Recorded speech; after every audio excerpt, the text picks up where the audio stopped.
A bat.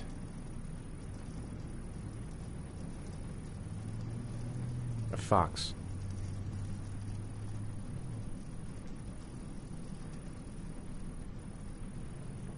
Sharp blades.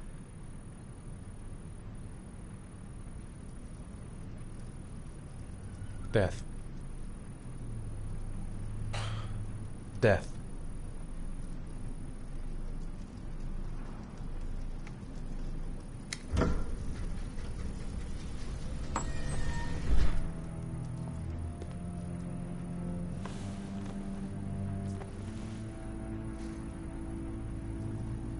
I have the results of your MRI scans. Everything seems to be normal. There is no physical damage from the accident. However, I am worried about your psychological condition. I know it's not easy, but you've got to start over, Ethan. You're not responsible for what happened. It's my fault Jason is dead. He'd still be alive if I'd been looking out for him. It was an accident. Accidents happen every day. You can't blame yourself forever for your son's death.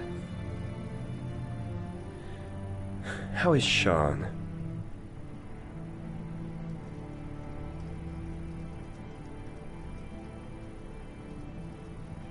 I know he's disappointed in me. I'm not the father I used to be. He's a great kid, you know. He deserves better. And what about you, Ethan? What do you feel?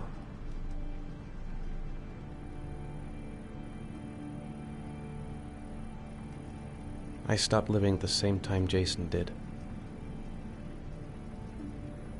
And that car ran into us. Is there something else you wanted to tell me, Ethan?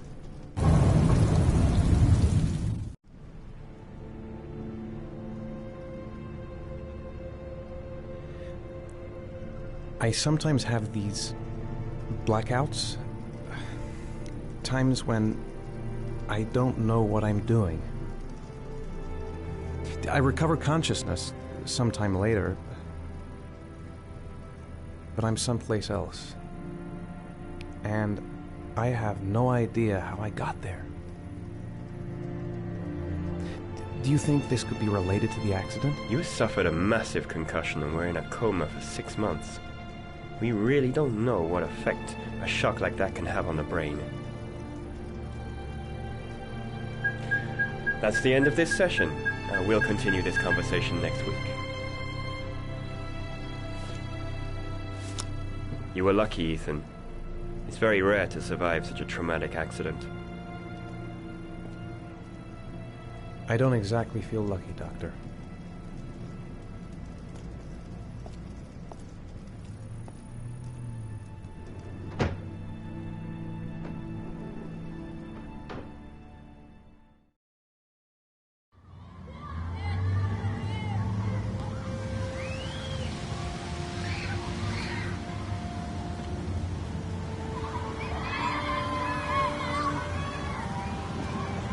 Do you want to eat something?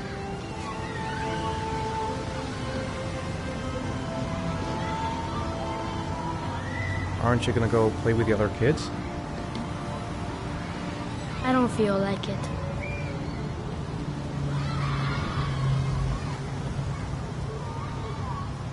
How did things go at school today? The teacher yelled at me for being late again. She's gonna send me home the next time it happens. I'm sorry about that, Sean. Next time, we'll really pull it together, okay?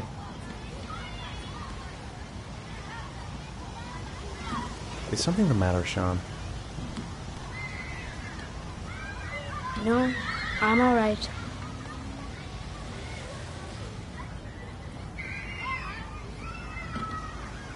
Sean looks so miserable.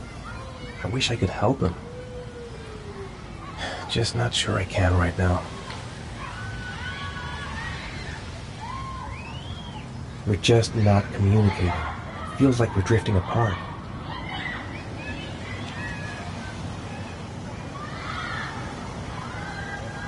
Sean used to love going to the park, laughing and messing around. Man, he was so happy. But that was before, with Jason. What am I going to do to cheer him up?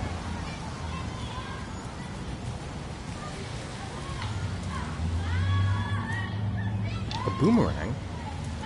You know how to use it? No, not really. I can never make it come back. Can I give it a try?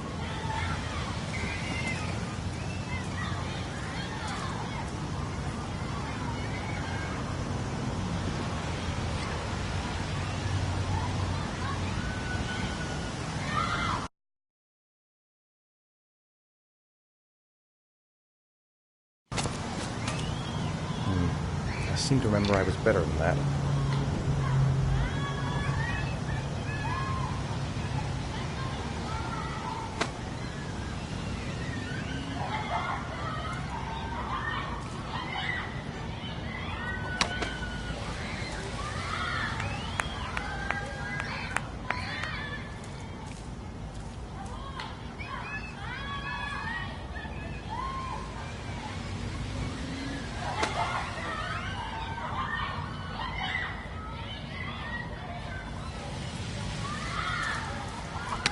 Whoa! You did it, Dad! Do you want to give it a try? I won't be able to do it. Oh, come on, let's try it together. Now, the main thing is to get the right position at the beginning. Now, you gotta throw it straight and a little to the right.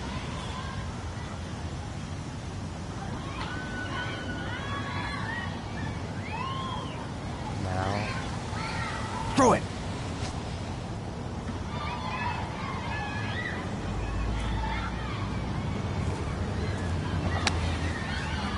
I did it! I did it, Dad! Good job, Sean. See? That wasn't so hard.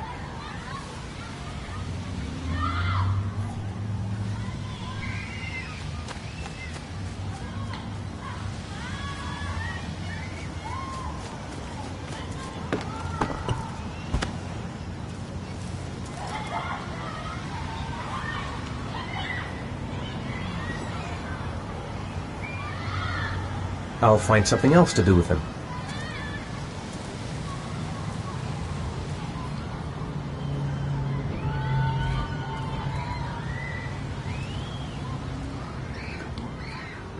I haven't been on a seesaw in a long time.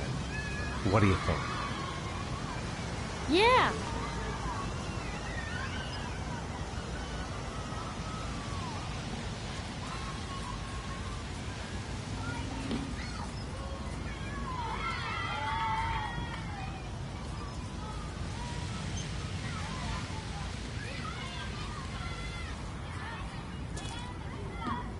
Come on, Dad, make me fly!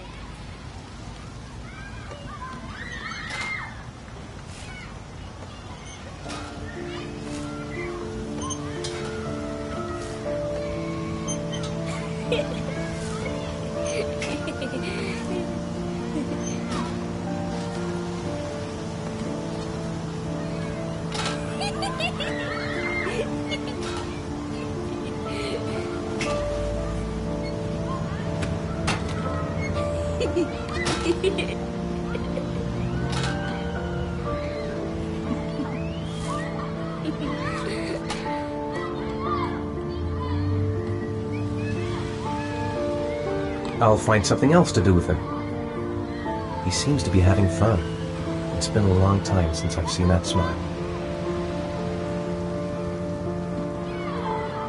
What about that merry-go-round? I bet I can push you so fast you won't be able to stay on it. Great!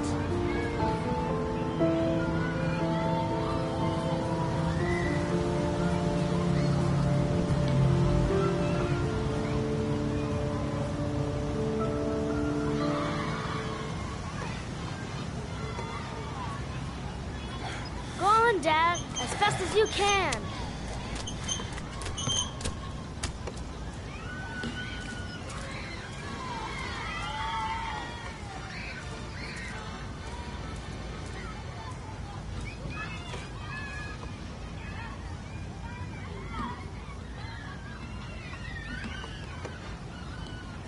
Go on, Dad, as fast as you can.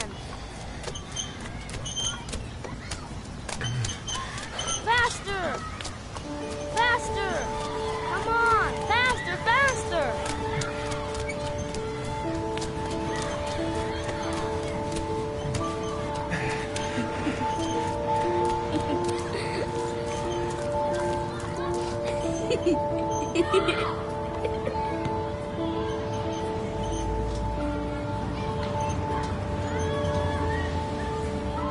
Whoa! I think my head is spinning. Good training for astronauts, though.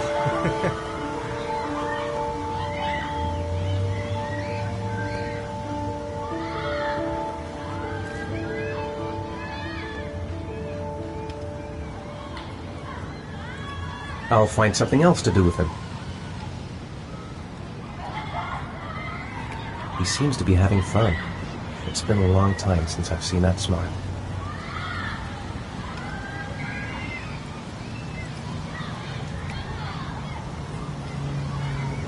You want to go play on the swing? I'll push you. Okay.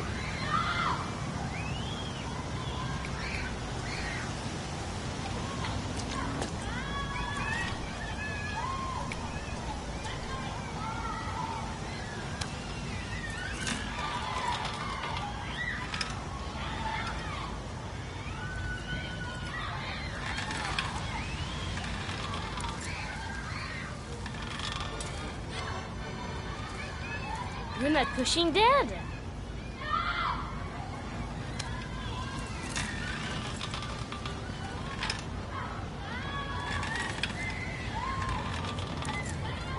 Come on, Dad. Higher.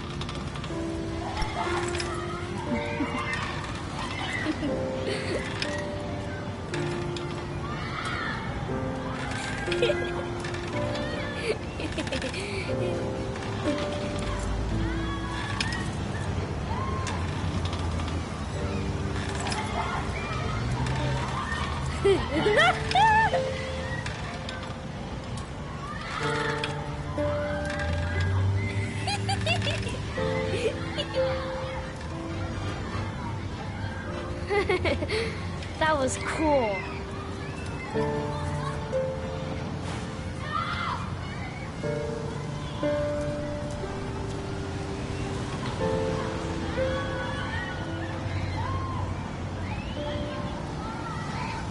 I'd like a packet of strawberry-flavored chewies, please. Thanks. Hey, I got you some chewies. I hate strawberries. Thanks. It was nice of you anyway.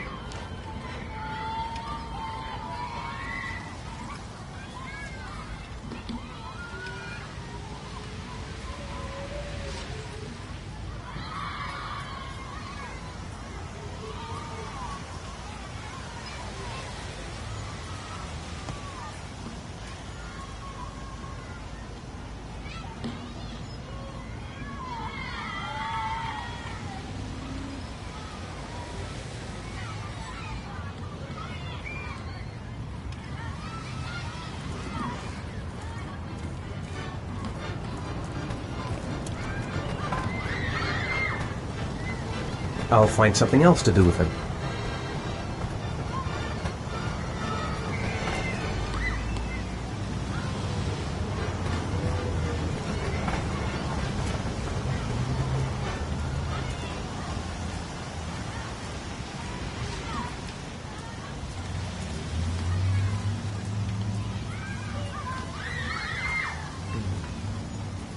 Looks like rain's coming. I think we better go. Okay. You know, sometimes I remember before. I mean, when Jason was still here. Sometimes I wish everything could just be the way it was before. Me too, Sean. Me too.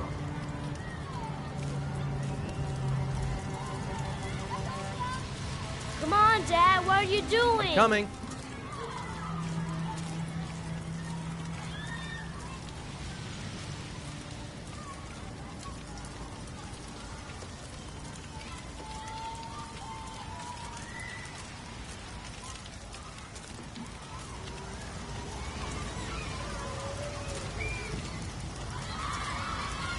Hey, Dad, can I have a ride on the carousel? Can I?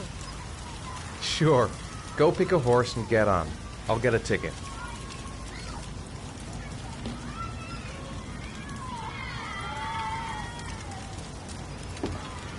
One, please. That's $1.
Do you think it's gonna take long? No, he should be finished soon.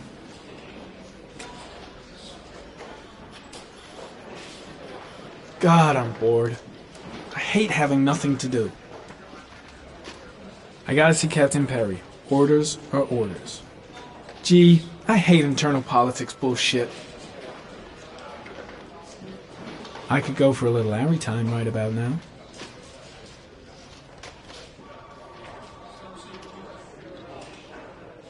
Let's get the formalities out of the way so I can get back to some real work.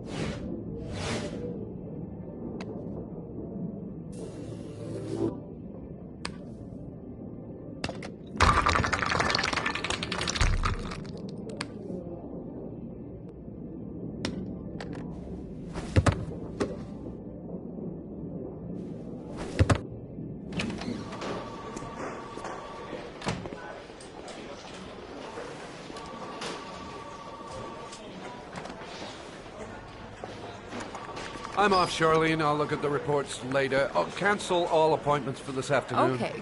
Oh, Captain, Agent Norman Jaden from the FBI is here. Jaden, of course. We've been expecting you. I'm in a bit of a hurry. Do you mind tagging along? We can talk as we walk. Yeah, of course. I wanted to introduce myself before getting started, but perhaps there's a better time. No, it's fine. I just have to get to the press conference. We have them every day now. Believe me, it's not always easy finding something to tell them. Fortunately, today we have some news. Have you met Lieutenant Blake yet? Yeah, we met this morning. He has his own methods, but he's a good cop. I'm sure you'll get on well together. Do you know how to tie a knot in a necktie? I guess. To be frank with you, I could have done without the FBI on this one, but the press are all over us. This origami killer case crept up on us, and it's fast becoming a national concern. There are hundreds of killers in this country, but what do you know? This guy is exotic. He leaves flowers and origami figures. Work that one out. Then the press get onto it, and we suddenly become the center of the universe. I'm here to arrest a serial killer. With all due respect, sir, the rest of it, it's none of my business. No, of course not. All I'm asking is that you make progress, and fast. The press want a perpetrator, and we're gonna have to serve him up on a silver platter. Well, I hope you're better at profiling than at tying knots. Oh, forget it, I'll manage.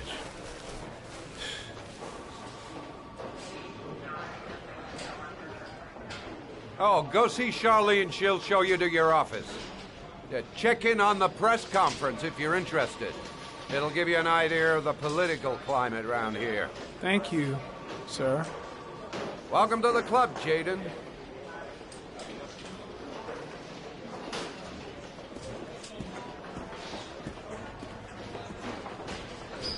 I should get Perry's assistant to show me my office. I can't wait to get to work.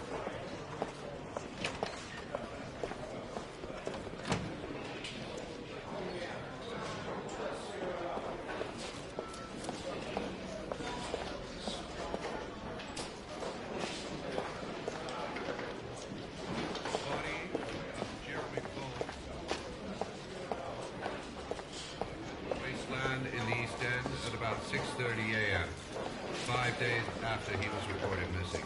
An autopsy will be conducted tomorrow to determine the exact cause of death, but going from first indications, it would seem that he drowned.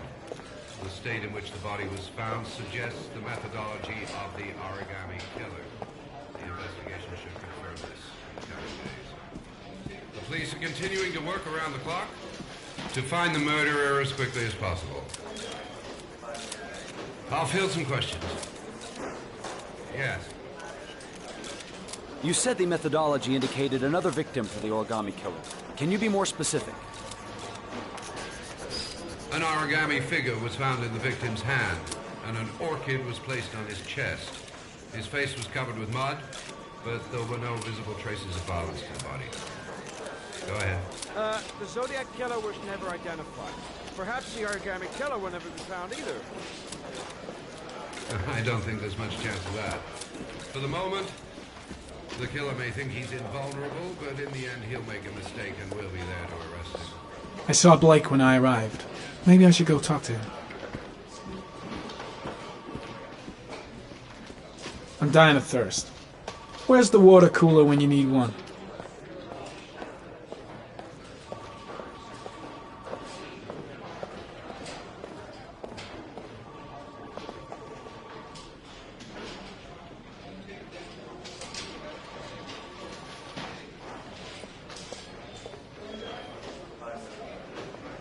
I'll have a look around the station. Stretch my legs for a bit.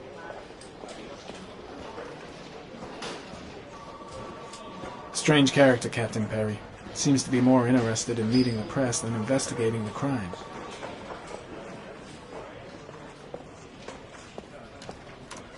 Nice watch. Oh, it's the present we offer to our new lieutenants. We bought the same model each year for the past 20 years for each promotion.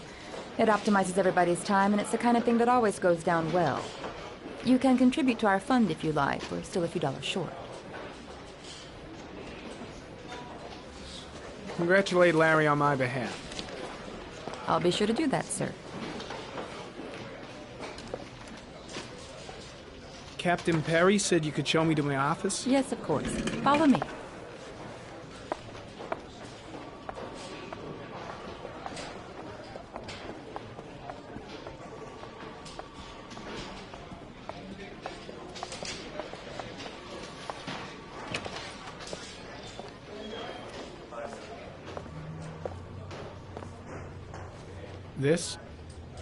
This is my office?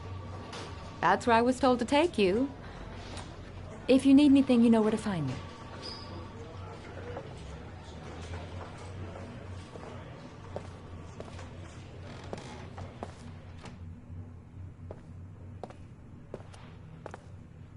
Okay, time to work.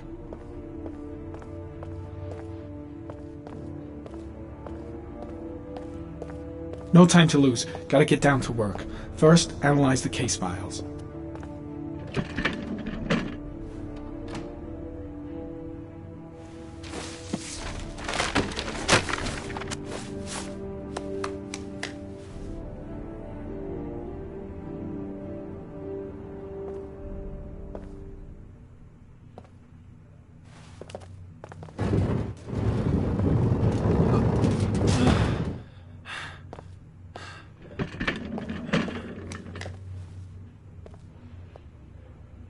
Wow. More like a big cupboard.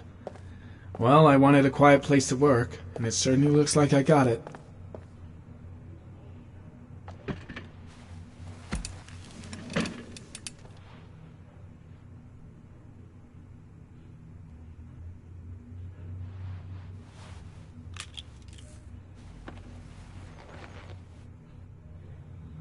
Step 1. Change the office.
killer's car is probably a Chevrolet Malibu 83.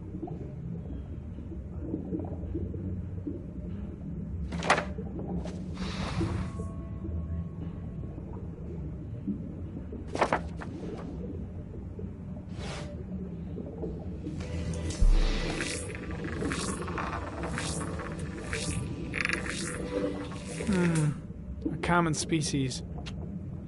That doesn't help much.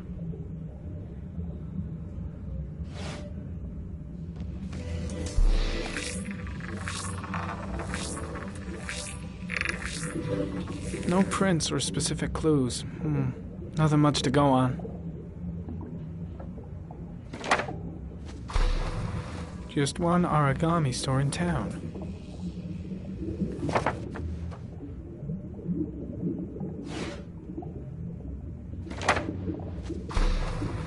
The orchid is a common species. It can be found at any flower shop.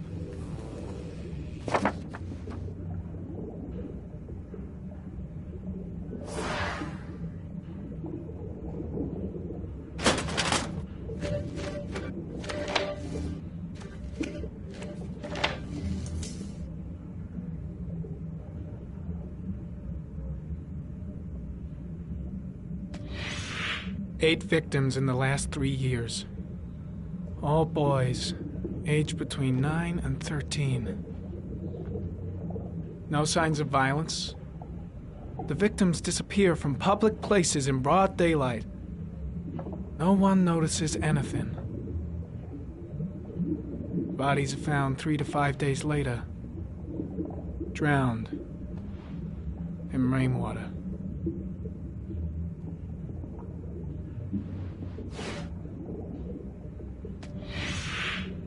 Always the same ritual. An origami in the hand, an orchid on the chest. The victims have always been dead for less than 6 hours when they were found, which means they remained alive for several days before being drowned. Over 3,500 people questioned. Over 100 suspects interrogated. Not a single lead to go on.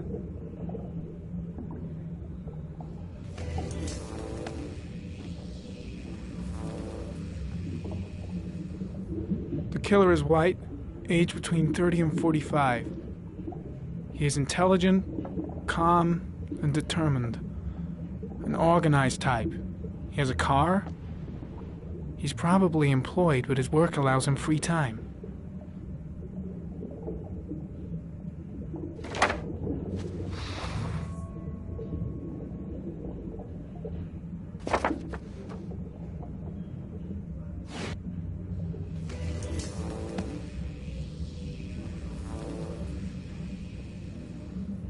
There is always a railroad line adjacent to where the bodies are found.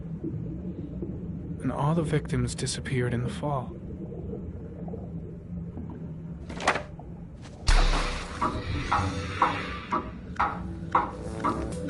The killer has a large comfort zone. He gained confidence rapidly and moved away from his base. This won't make the geoprofiling any easier.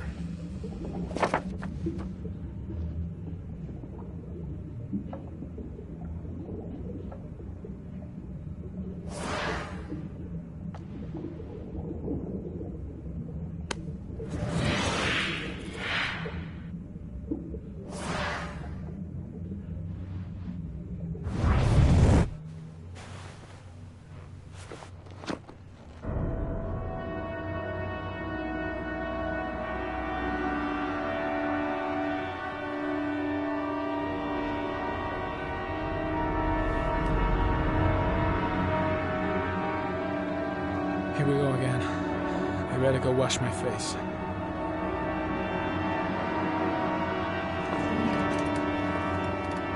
I need to take some. I'm gonna faint if I resist. It's all right. I know I can make it. I know I can make it.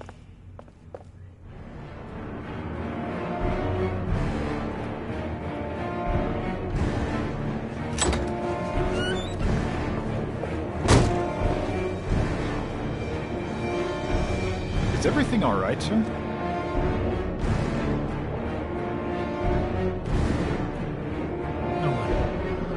Let's see.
This is Lieutenant Blake, Mr. Mars. Could you please tell him what happened? It was this afternoon. I went to the park with my son, Sean. We played together for a while, and then he wanted to go on the carousel, so I put him on one of the wooden horses, and when I turned back, Sean had disappeared. Exactly what time did you arrive at the park? Try to remember exactly, Mr. Mars. Every detail can be important. It must have been about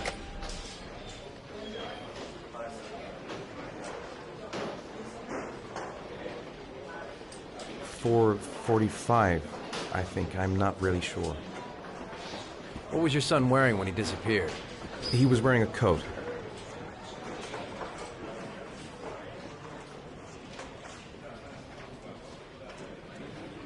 A black coat. And a pair of pants. Green pants. How could Sean have disappeared without you even noticing? Weren't you right by the carousel?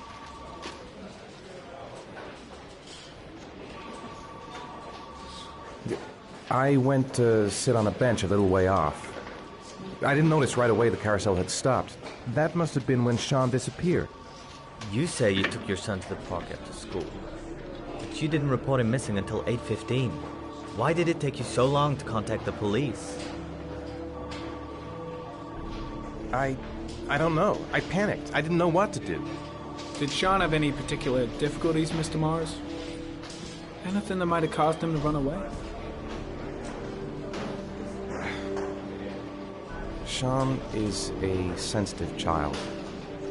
Our relationship has been a little difficult recently.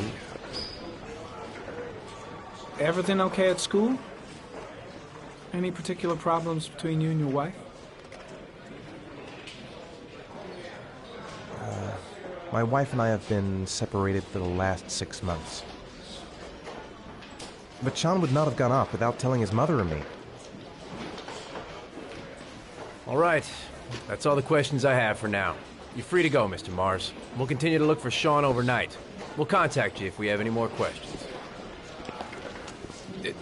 Do you think the origami killer... Listen, your son's probably just run off and he'll turn up in a couple of hours. But what if it is the origami killer? Well, then we have about 4 days to find him alive.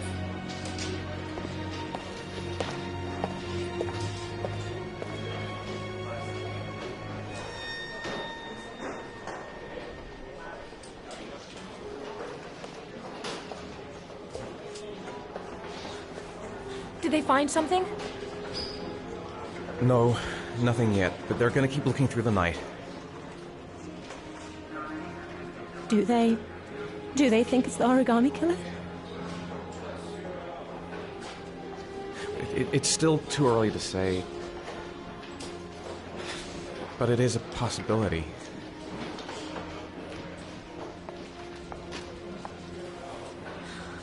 What happened, Ethan? How could you lose Sean like that? You should never have taken your eyes off him. I mean, for God's sake, how hard is it to keep your eye on a child in the park? Why did you leave him, Ethan? Why? Wasn't it enough losing Jason? sorry. It's not what I meant to say.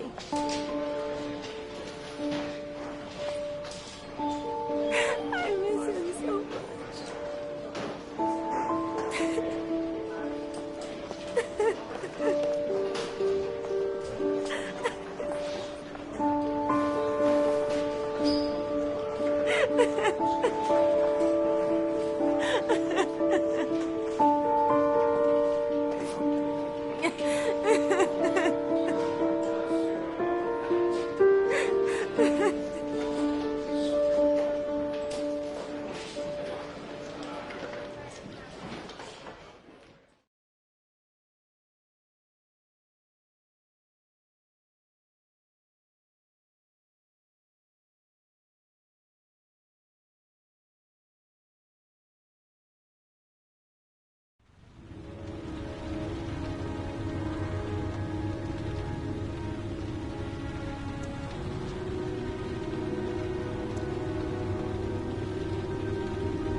Good evening. Good evening to you, sir. Can I help you, sir? Well, I hope so. My name's Scott Shelby. I'm a private detective. I'm investigating the case of the origami killer. I'd like to ask you a few questions. My son is dead, Mr. Shelby. I have nothing more to say.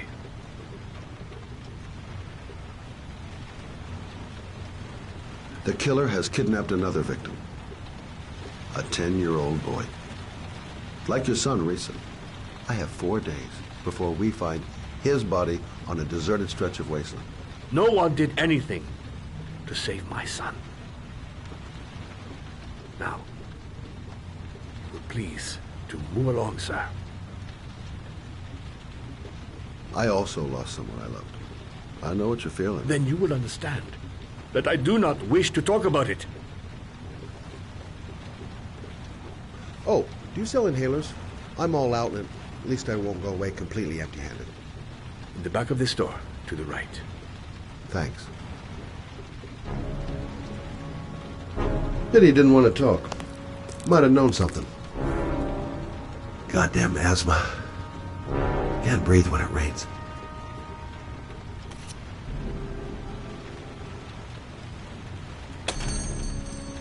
Good evening, sir. Are you looking for something in particular? Give me what you got in the register. Don't fucking try anything. Open the register, you dumb fuck. Put the money on the counter. Shit, are you deaf or what? Are you gonna open that fucking register or not? No, sir. You do not have the right to steal that money from me. I have worked very hard to earn it. You cannot have it. What did you say? You're out of your fucking mind, man. You don't get it, do you?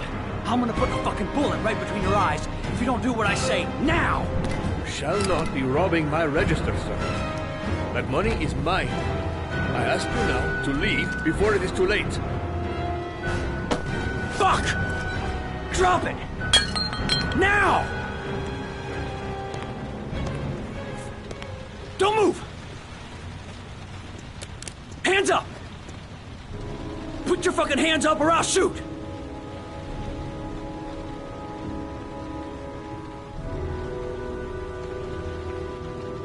Look, it's not worth it. Put the gun down and just walk away. You giving me advice? I'll give you some fucking advice. Don't panic. Let's just stay calm. Nobody here wants to hurt you. We're all just gonna be cool, and everything will be all right. Yeah. I'm cool, man. Everything's gonna be all fucking right.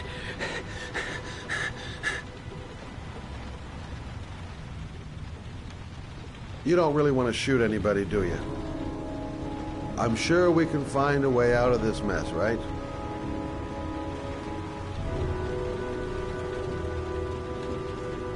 My name's Scott. What about you? What's your name? Andrew. My name's Andrew. Do you have anyone you care for in your life? A girlfriend, maybe? A family? Yeah. A little girl. I got a little girl. Her name's Jessica. What would Jessica think if she saw you here? Ask yourself, what would happen to her if things go wrong? You haven't done anything serious yet. If you put the gun away, we'll forget about what just happened, and that will be the end. Just walk away. Nothing serious. Shit, man! What the fuck do you think I'm doing here? Nice try. For a second there, you almost had me believing all your shit. And...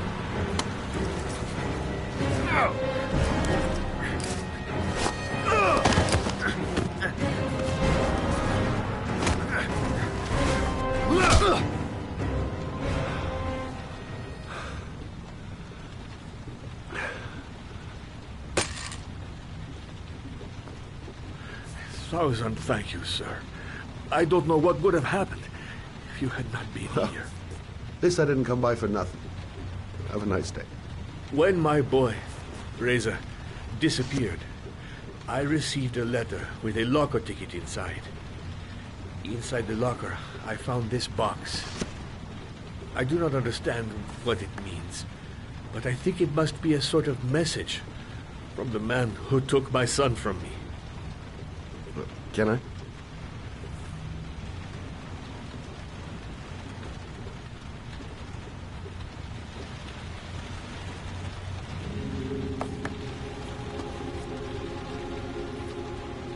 Please, take the box if it can be of any use to you at all. It did not help me to save Reza, but maybe it will help you find the other little boy.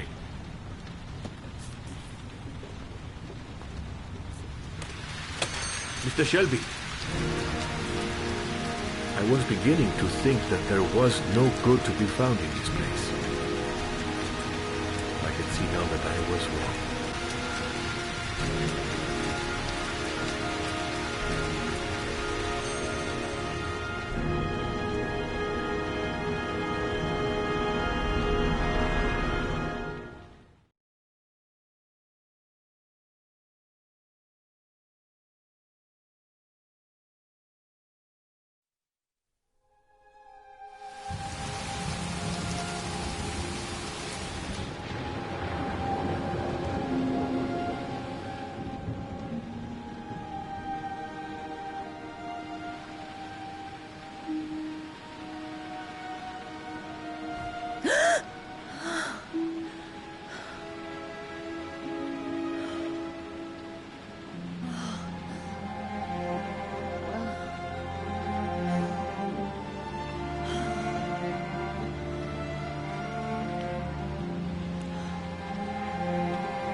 I shouldn't take those damn pills again.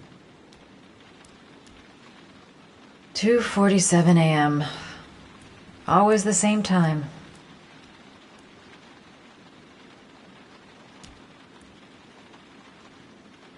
A hot shower. That'll create the magic of sleep. Goddamn insomnia.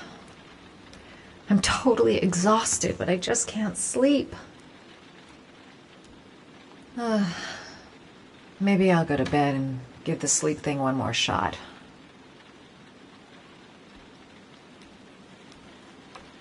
If I try to stay busy, it might actually help me get to sleep. I really need sleep. How hard can it be to fall asleep?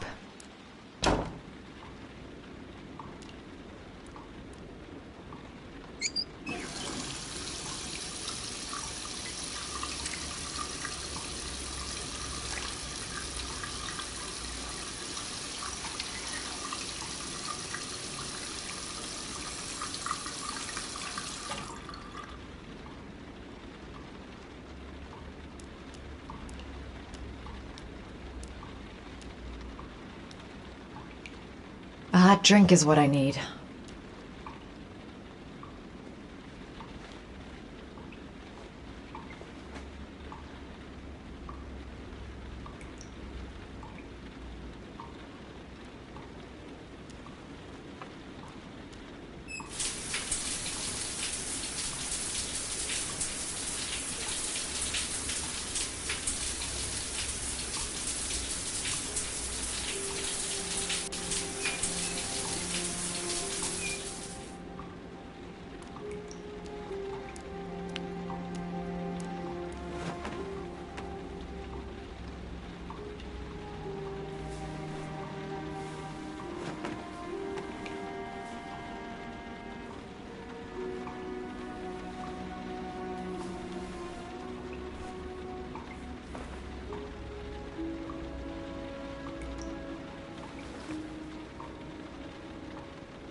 I swear I heard something. Good job, Madison. I think you're starting to lose it.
How on earth did the fridge just open like that?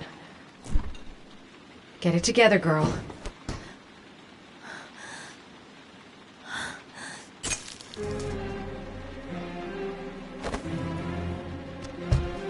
There's someone here. There's someone in the apartment. The phone on the desk.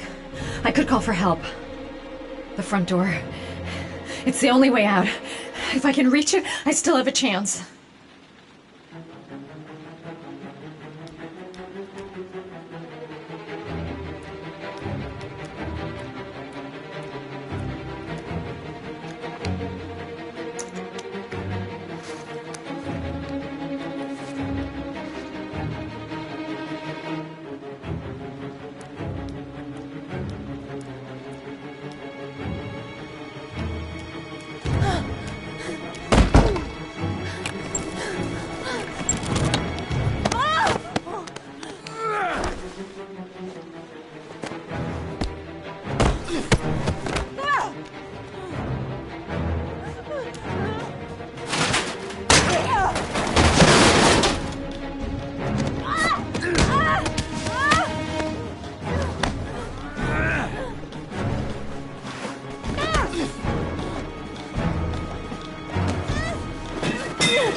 The origami figure in my hand after my blackout.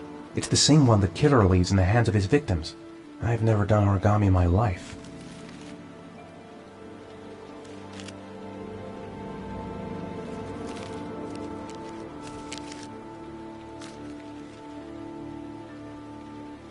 When the parents came home from church, all their children were gone.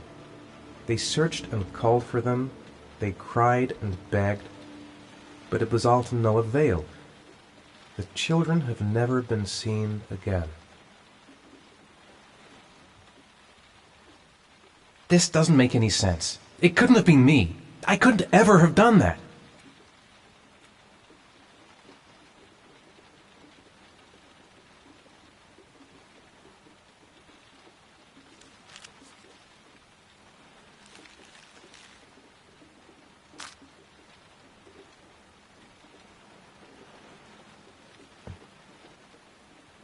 That letter might be linked to Sean's disappearance. I need to show it to the police. I have to get out of here and find out what this ticket is about. I'm the origami killer. I black out, and then the murdering starts. I know it's me. It looks like the ticket to a locker.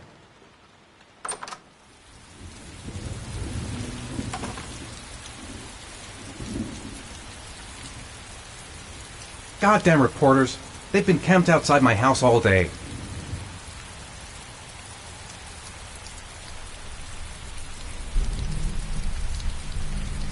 What does it mean?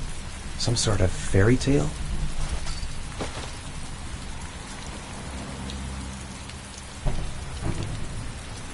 I'm exhausted.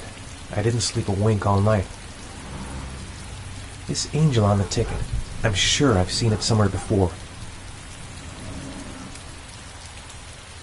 I couldn't have hurt him. I love him. I love him with all my heart, but what in God's name did I do when he was on the carousel?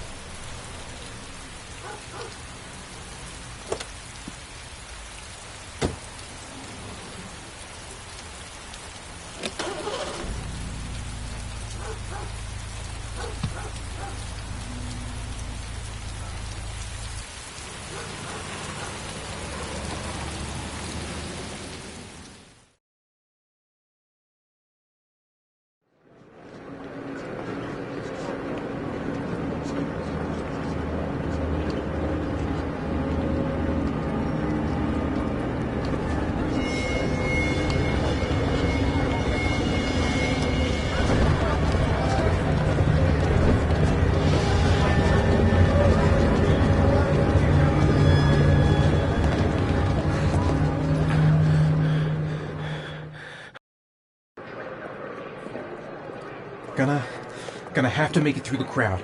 I can't take crowds. Just can't handle it.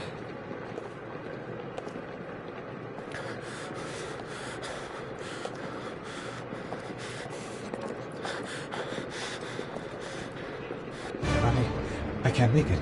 Too many people. Too many people.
Jason! Dad!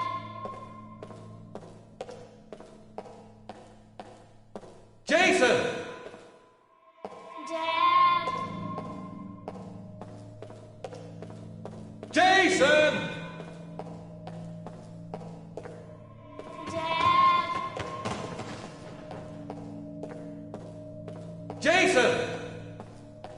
Jason! Jason, Dad's here, son! You gotta be kidding. This is driving me crazy. Jason! Jason, come back!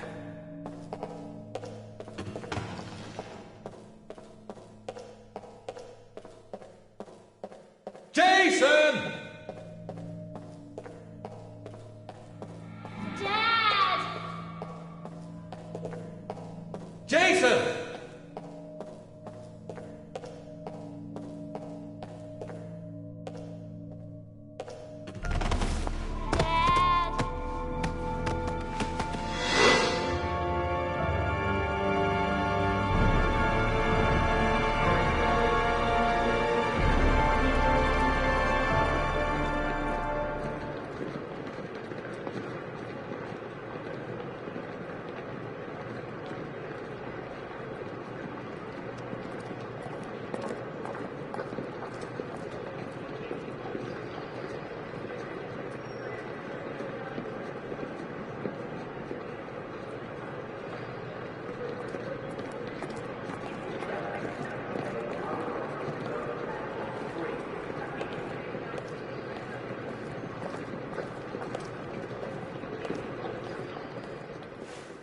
Line 18, box number 3.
A shoebox. What's the connection with Sean's disappearance?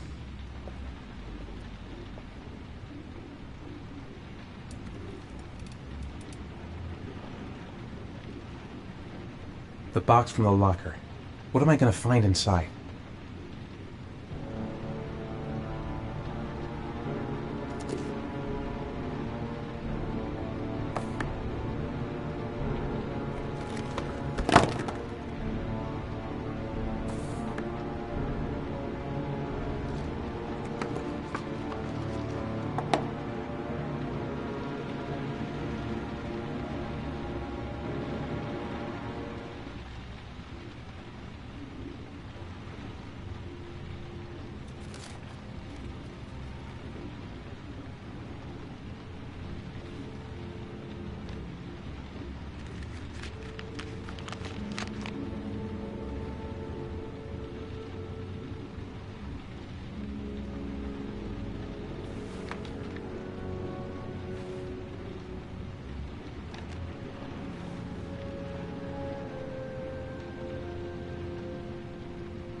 Sean.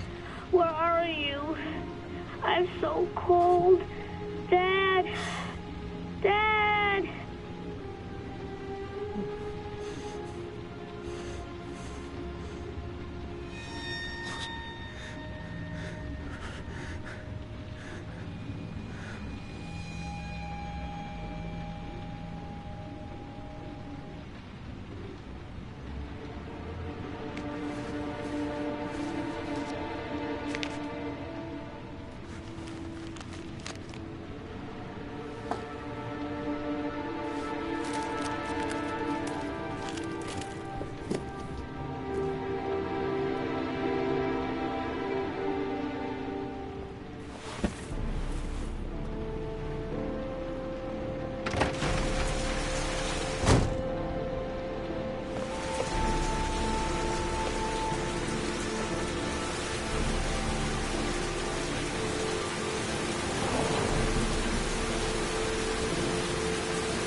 killer is white, aged between 30 and 45. He doesn't act on impulse, but plans his crimes in a very meticulous fashion. He doesn't have anything personal against the victims. That's why he covers their faces with mud, to make them anonymous. Why does he kill them if he doesn't have anything against them? For him, they're more of an image, a symbol. That's probably why he gives them an origami figure and an orchid as gifts to apologize for what he's done to them. Very interesting. And where does all that get us?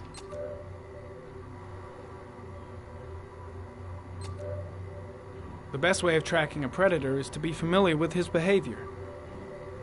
That may be true in novels, but there's a child's life at stake here. Continue, Jaden. One detail attracted my attention. The interval between the time when a victim disappears and the time when the body is found ranges from 3 to 5 days. But the rainfall is always at 6 inches, give or take 10%. What on earth does that mean? All the victims were drowned in rainwater. The killer kills only in the fall when there is plenty of rain. It could be that he puts them in some sort of well or tank that is open to the skies and that fills up with rainwater. The more it rains, the less time the victim has to live. Then I studied the geographical distribution of the murders. Generally, a killer commits his first murder near to where he lives, so he has a safe place to flee to if any complications arise. The more confident he becomes, the further he roams from his base. By analyzing the locations where the victims disappeared, I was able to isolate a zone where the killer might live. And what size is this, zone? For the moment, about 10 square miles. Oh, great. Must be 10,000 people live in that sort of area. You gonna question them one by one?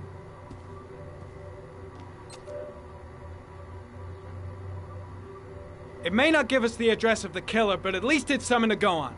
Blake, if you've got a better plan, I'm willing to listen. Don't be shy. I'm all ears. So what's next? There are 2 suspects whose psychological profile might fit and can be connected to the comfort zone. I'd like to question them. Ah, damn it. We're wasting our time with this bullshit. The killer's out there somewhere, and we gotta get off our asses and find him. The killer is no ordinary murderer. He is intelligent, organized, and methodical. You won't find him by patrolling the streets. Tell me, Agent Jaden, did you get your vast experience on the job, or did you just fucking read about it in some school book? I came here to find a killer. And that is exactly what I'm gonna do. With or without your help. Fucking asshole! That's enough! You said it took 6 inches of rainfall before the victim died. How much time do we have left? If the weather forecasts are right, less than 72 hours.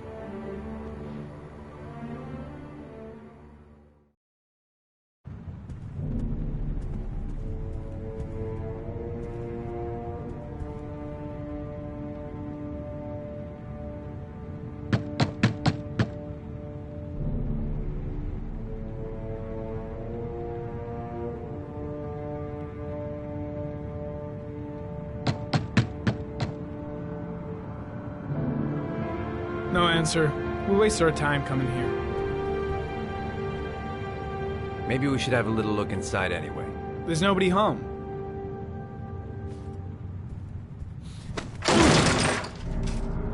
There is now. I'm not sure that's entirely legal. Call the cops.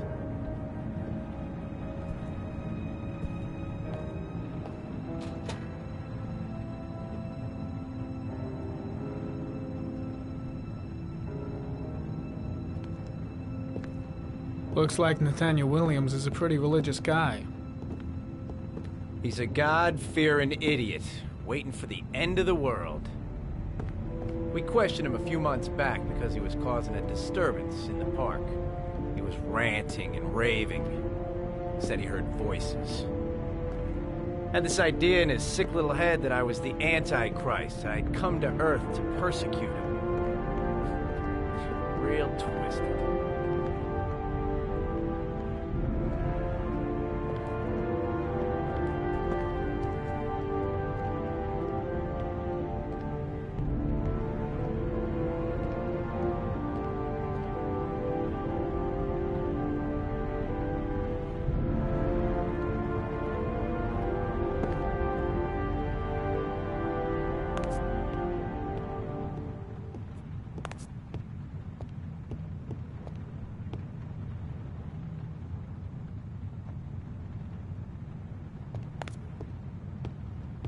All the signs of a mystical obsessive neurosis compounded by a persecution complex.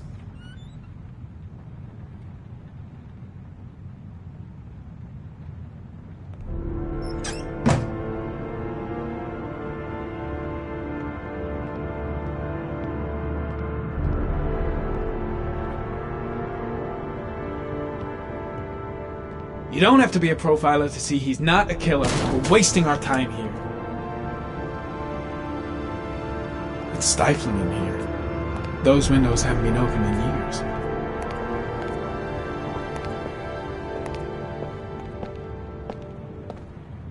The guys taking a break from reality holed up here in this crazy apartment.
Good timing, Nathaniel.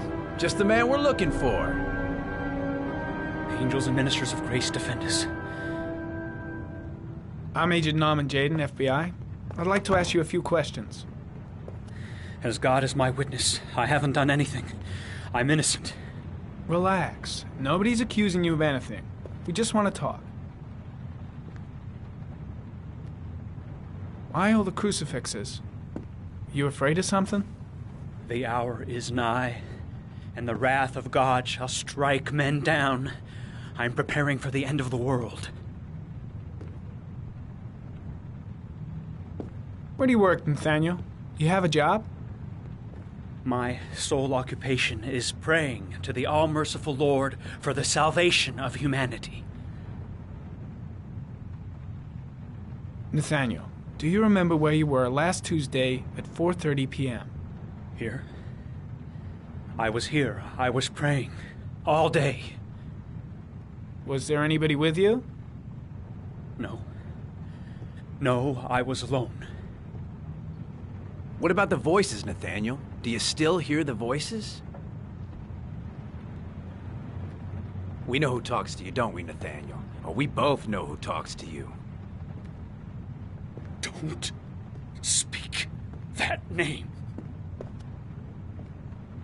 What does he say to you, Nathaniel? I can't talk about it. You mustn't talk about it. He orders you to go and find new prey, doesn't he? He needs more and more. No! Shit! Blake is totally out of his mind. I can't just stand around and do nothing. He told you to go and find that kid in the park. That's the enough. Voices Leave him alone. all night long. You wanted them to stop, didn't you, Nathaniel? I've got to do something. Stop! Stop! That's enough! So you obeyed them to make them stop. Curtis, you took shit! that boy with Are you you out and of you your drowned him. mind? Isn't that right? No! Stop! Stop! You killed them, didn't you, Nathaniel? Are you gonna confess, you bastard? You are the Antichrist. Put down the gun, I shall Nathaniel. dispatch you to your father in hell. He is the son of Satan. He was sent to Earth to destroy us. For Christ's sakes! Shoot! Calm down, Nathaniel. Nobody here wants to hurt you. Put the gun down. Concentrate on my voice, Nathaniel. Listen only to my voice. Team, you shall regret confronting the emissary of the Lord. You shall know divine power. Lieutenant Blake is gonna leave our planet right now and return to the realm of shadows.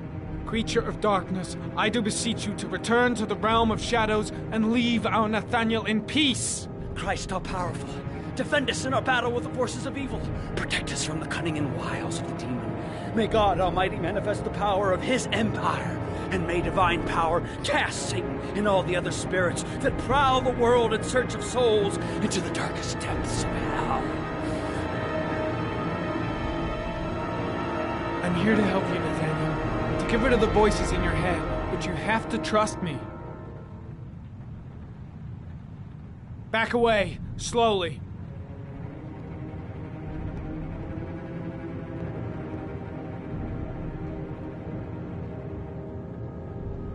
Now drop the gun. Drop it, Nathaniel.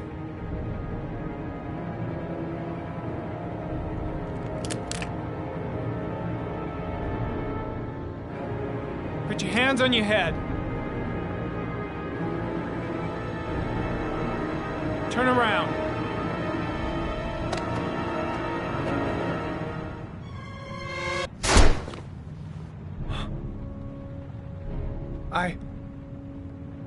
I shot him.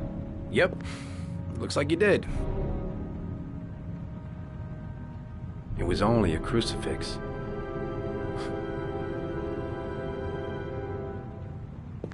Can't say I'll miss him. Come on, let's go.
Susan Bowles, mother of the origami killer's latest victim.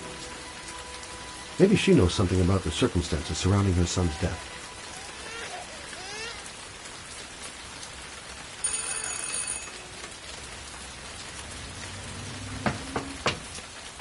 No answer. Baby screaming inside. Not a promising start.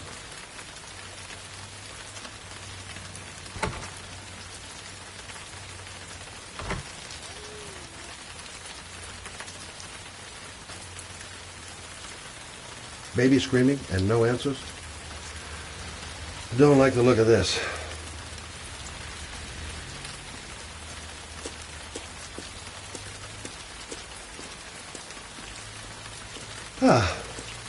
Asthma free for the moment and loving it. Good old inhaler in my pocket, just in case.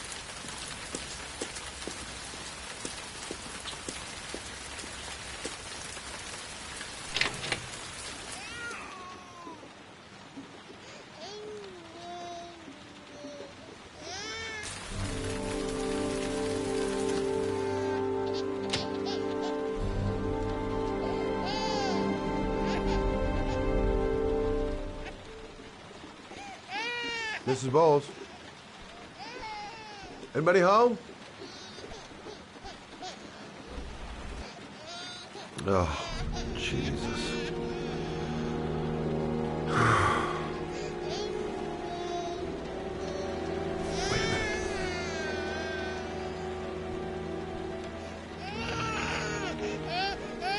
Hello, little cutie. Oh? You looking for your mama?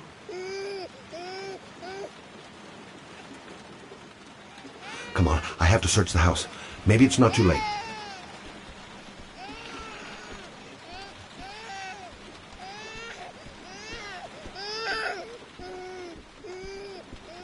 Hang on, baby. First, I gotta find Mama.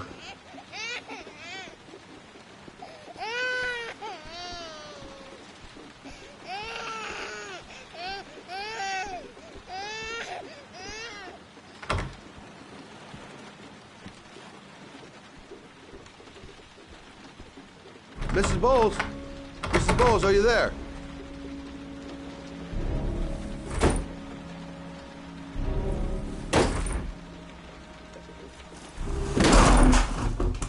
Oh, shit.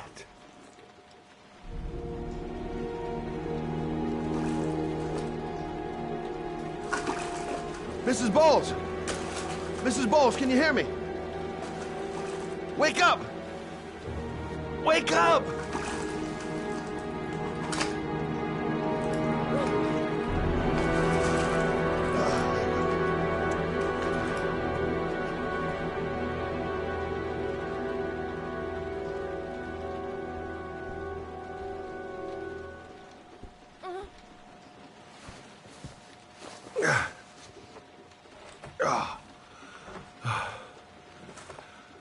I'm gonna call an ambulance. No, I don't want to go to the hospital. Please. Okay. You got something around here I can dress this wound with? Yeah, I think so. Okay, don't move. I'll be right back.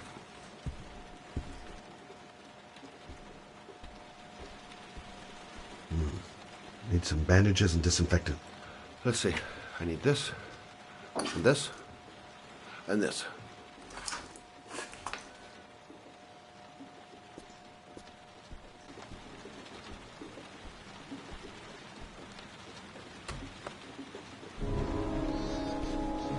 I'm here for you, Susan. You'll be all right. I'll take care of you.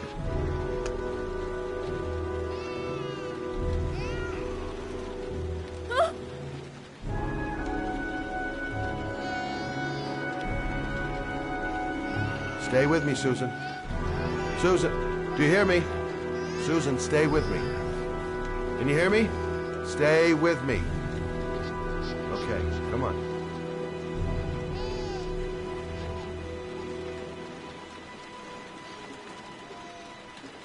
There, I done what I can. That should stop the bleeding. Well, luckily the wounds aren't too deep. Hey, how are you feeling? You okay? My baby. My baby needs me. Right. You stay there. I'll take care of the baby. Okay? Do you know what to do? With a baby, I mean. I'm a private eye. There's nothing I can't do.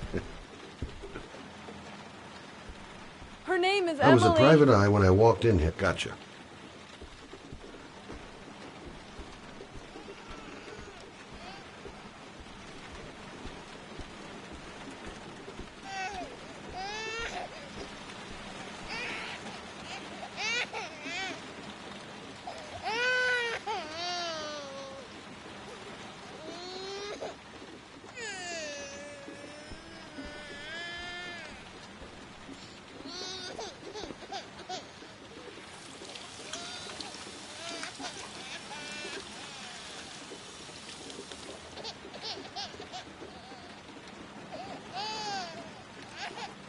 Mommy will live for now.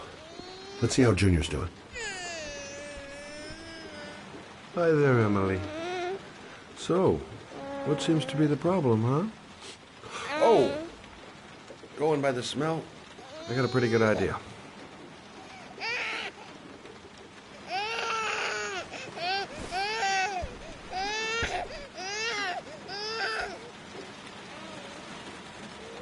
Okay. How do you do this again?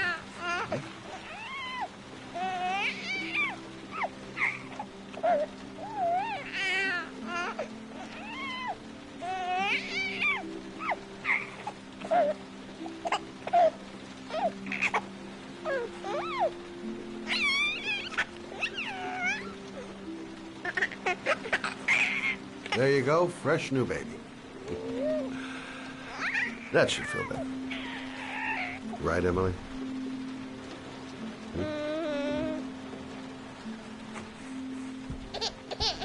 Hey, what's the matter? I thought we solved the problem.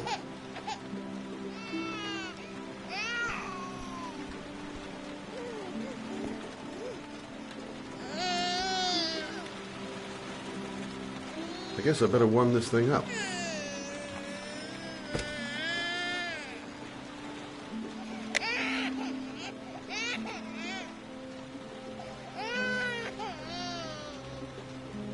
Of course. Now I know why you're crying, my little peachy poo.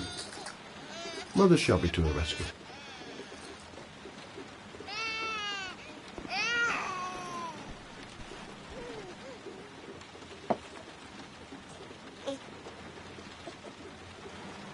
Oh, Emily, are you hungry? Huh? Hold on. I'll just tilt this bottle a little bit so you don't choke.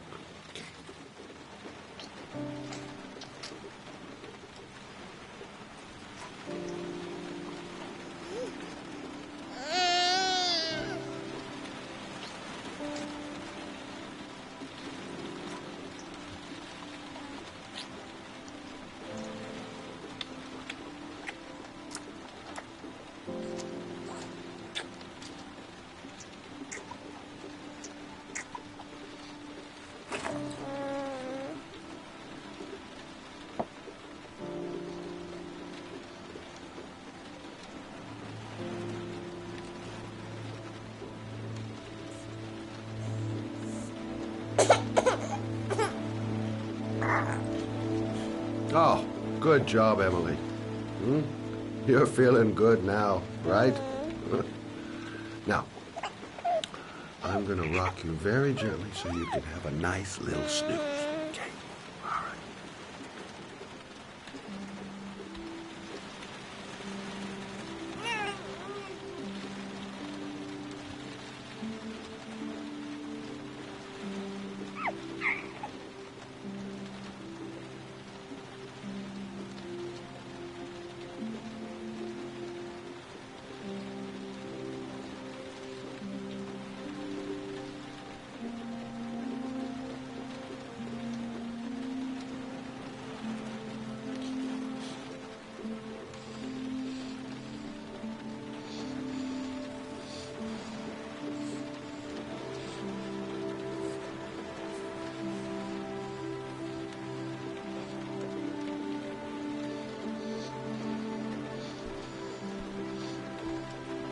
Right.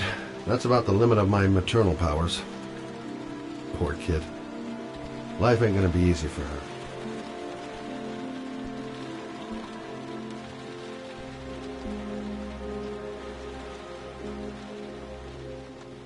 Thanks for looking after my baby. I didn't want to leave her.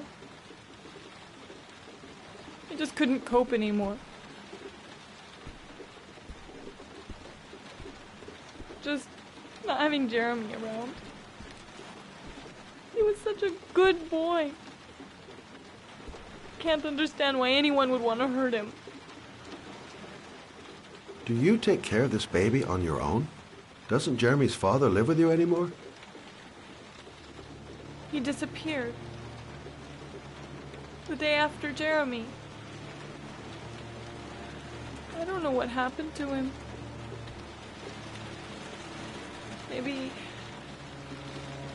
Maybe he couldn't take it. Ever since I've had to look after Emily all on my own, and I couldn't do it anymore. I understand. Did your husband say anything before he disappeared? Did he leave a note or something? No. He left the house without a word, and there was just a cell phone. A cell phone? Yeah, I found a cell phone in his dresser. I'm sure it wasn't his. I'd never seen it before. I tried to turn it on, but it didn't work. Do you still have it? Yeah, it's in a drawer in the living room. You can have it if you'd like. I'm sure it's of more use to you than to me. Do you have any family or anybody to help you? Yeah. My mother. I didn't want to ask her for anything. We don't really get along. But I guess I'm out of options. Well, look after yourself. And Emma. I will. I promise.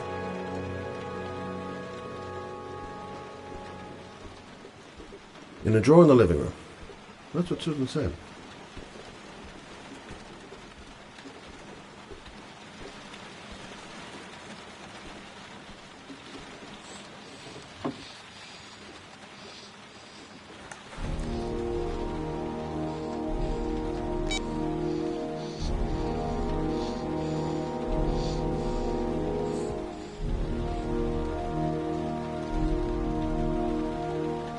Good luck, Emily. You take care of your mama.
Can't stop thinking about that well. Sean seemed exhausted. But at least he's alive. I'll do anything to get him out of there. Excuse me?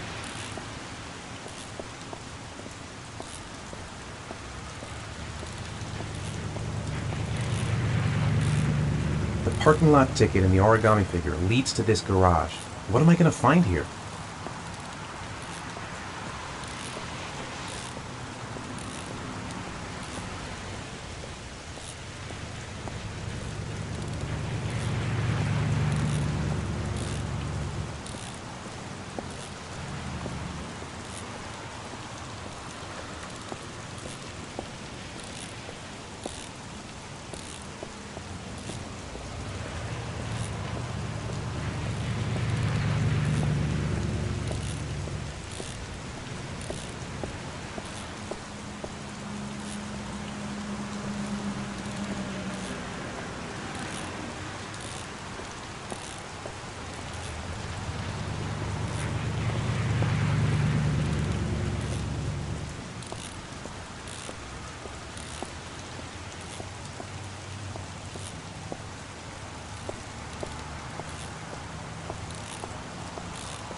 Hey!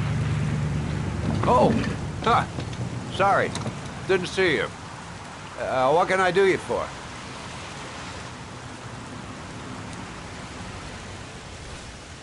I'd like to get my car.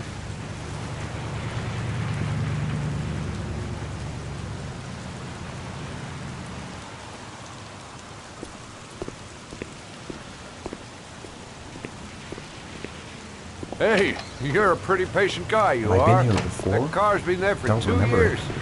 We took it out for a drive every month and checked the tires and batteries, just like you said. Here, it's the 3rd floor down. The service elevator is at the far end of the garage. Now, you have yourself a good one, Chief.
Your destination is 4 miles from here.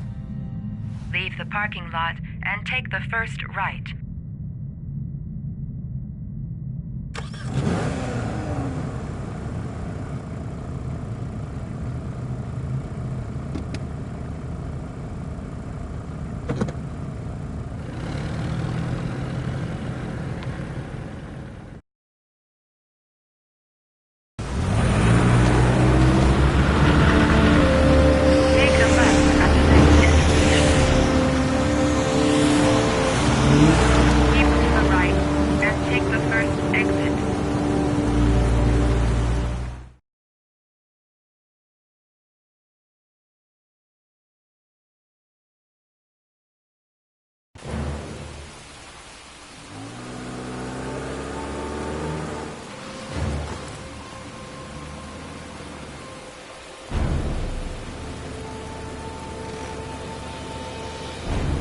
Have reached your destination.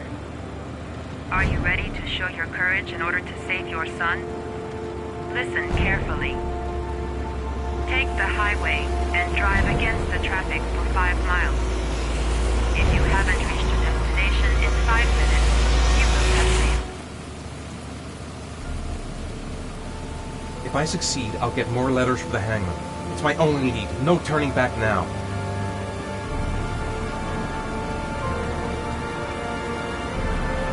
I can do it. I'd do anything to save my son.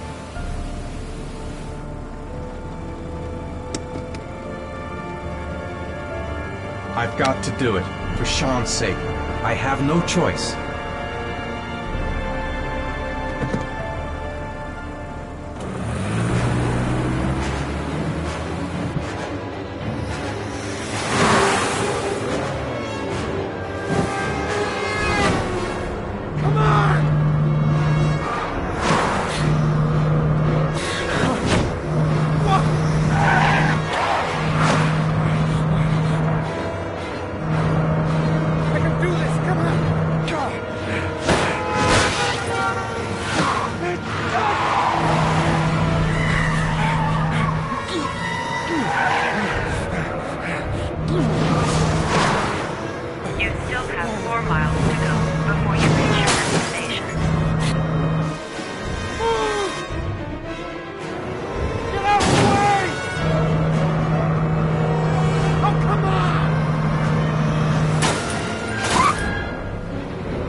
Please press the screen.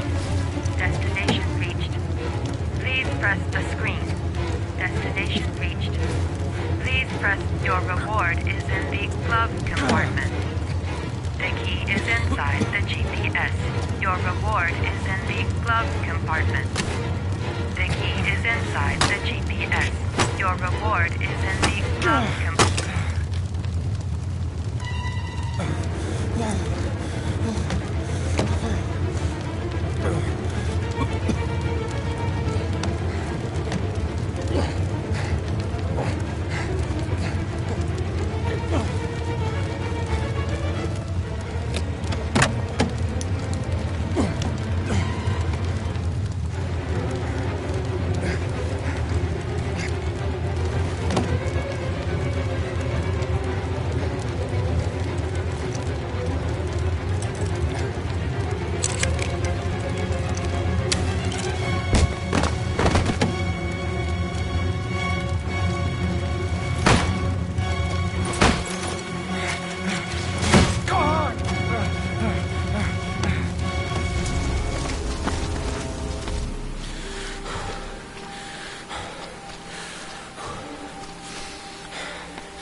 I'm worn out.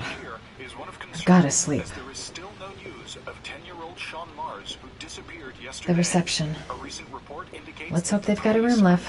This as another kidnapping by the origami killer.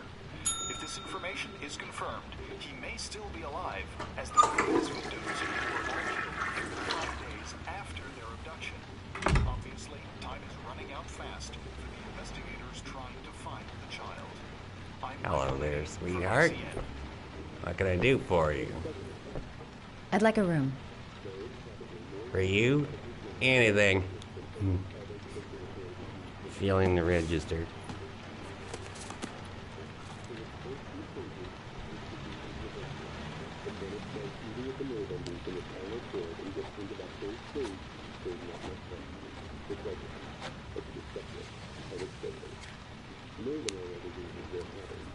Madison, page 27, single.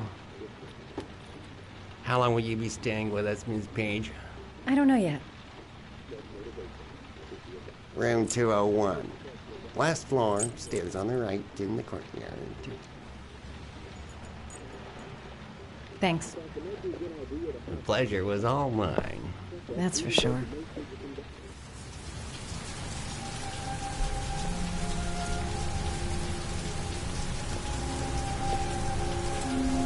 That obnoxious receptionist better not have a spare key to my room. The thought of it leaves me in a cold sweat.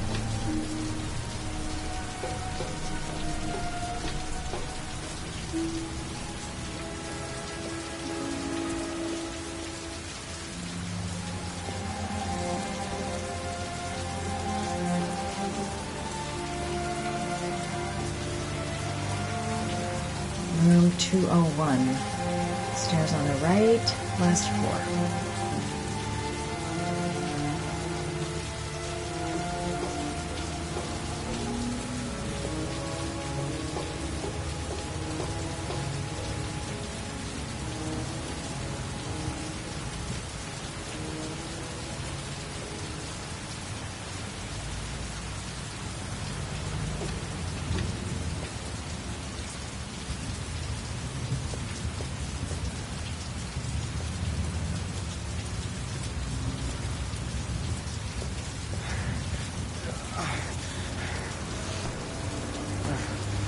Sir?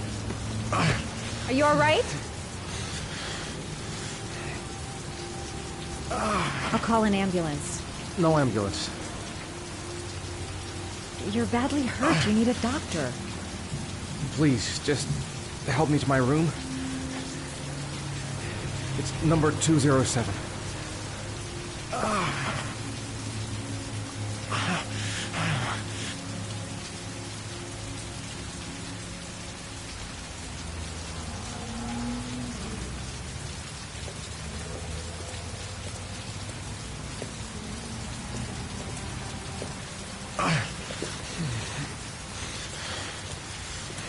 Have you got the key?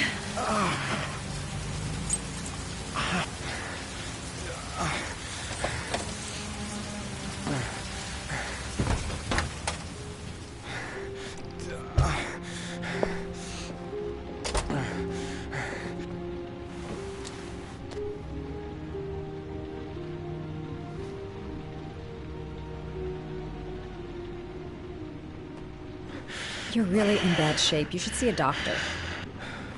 Must have one, maybe two broken ribs. It's not fatal. But it's sore as hell. Your head is bleeding. It looks deep.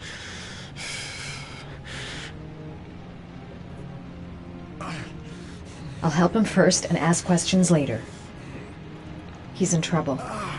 I can't just walk away and leave him like that.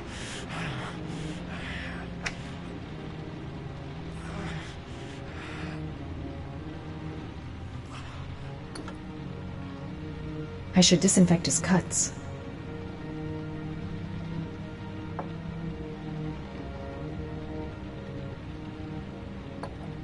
Paraphenol anti-fever. Administer only in cases of high fever.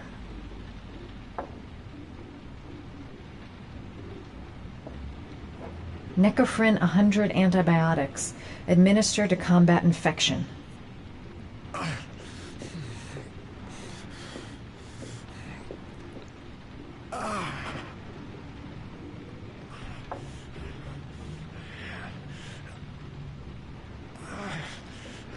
Paracetamol painkiller. Administer in cases of intense pain. Do not take more than one pill every 24 hours. Here. Take this. It should do you some good. It's a painkiller. It'll help reduce the pain. It says on the box to take one every 24 hours. I don't think it's a good idea to exceed the dose. I can't afford to wait.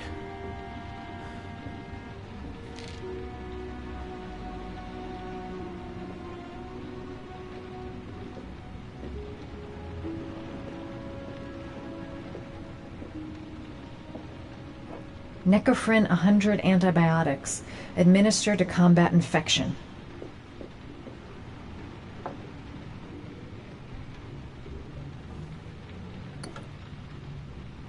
I should disinfect his cuts.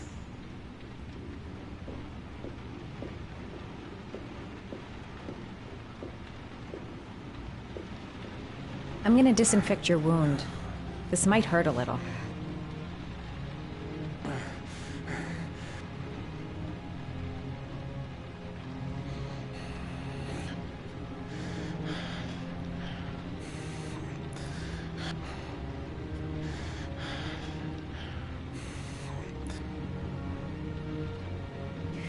There. At least it won't get infected. Thanks. I wouldn't move around for a few days if I were you. I'm gonna take a shower. All right, let me help you.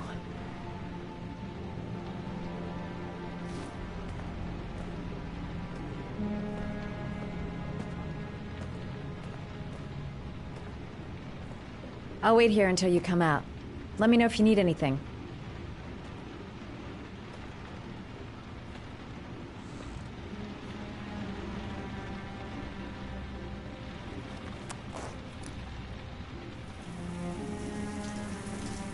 Talk to me. That way I'll know if you pass out. What's your name? Madison. Are you staying in the hotel? No, I live in town. I suffer from chronic insomnia. I seem to only be able to sleep in motels. Don't ask me why. Whenever I get too exhausted, I come and spend a night here. I'm just passing through. And what else do you do, Madison? Apart from fixing up strangers.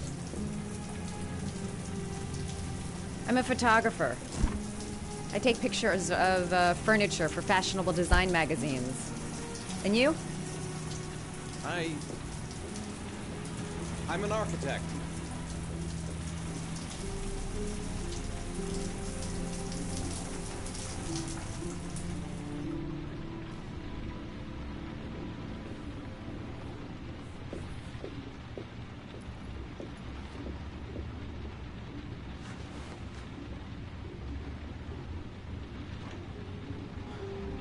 Thanks for staying.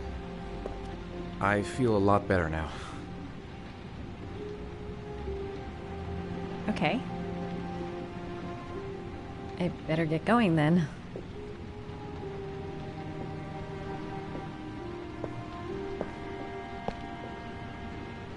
By the way, you never told me your name. Ethan. Be careful, Ethan.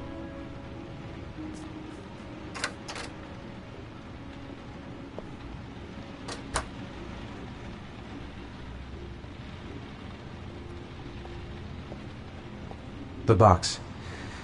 I have to open another origami figure.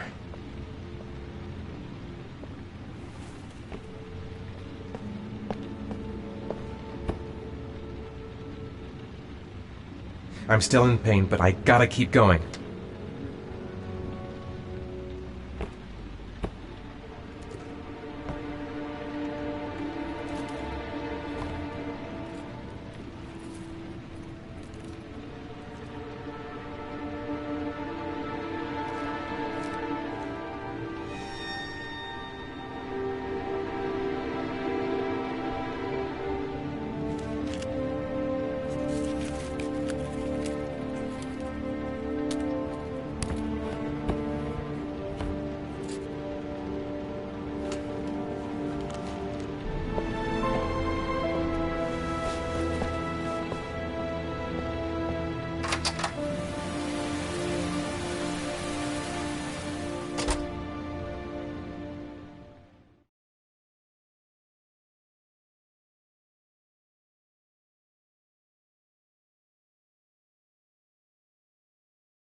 Was that the first time? Sorry? First time you killed somebody.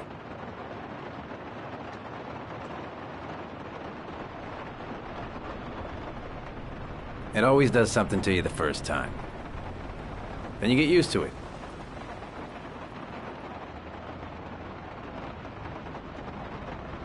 I'm not sure I want to get used to it.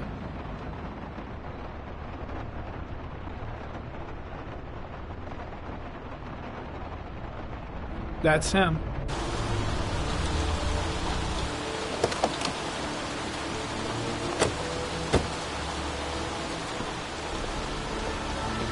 Miroslav Korda?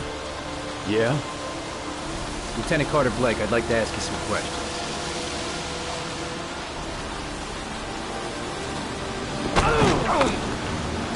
Shit, don't just stand there. He's gonna get away.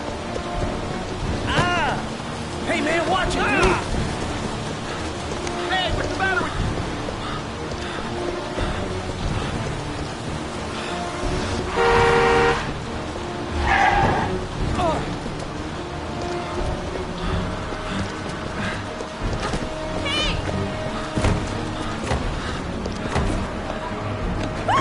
Hey, watch it, man!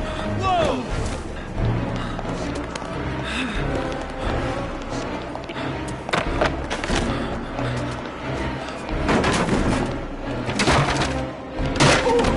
Hey! Hey, man, what's your problem? Hey!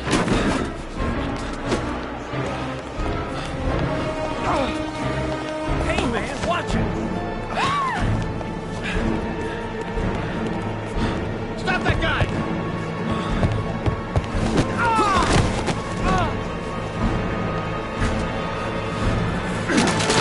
Hey, man, what's your problem?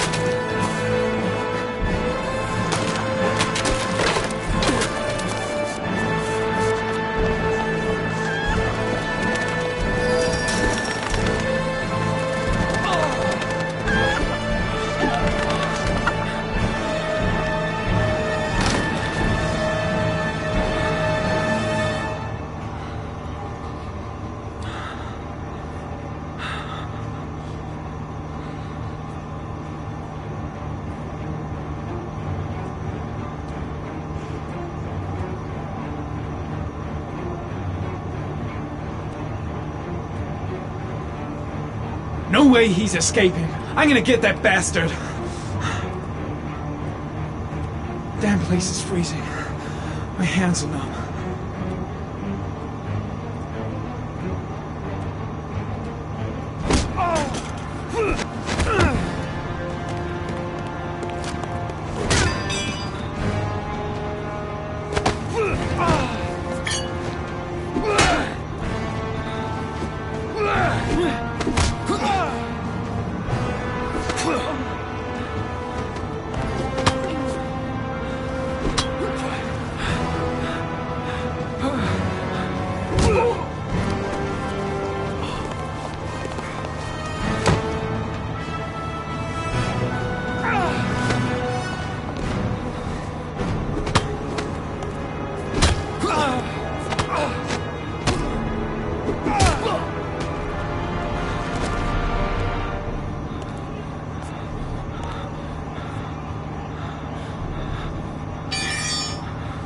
This time it looks like we got our origami killer.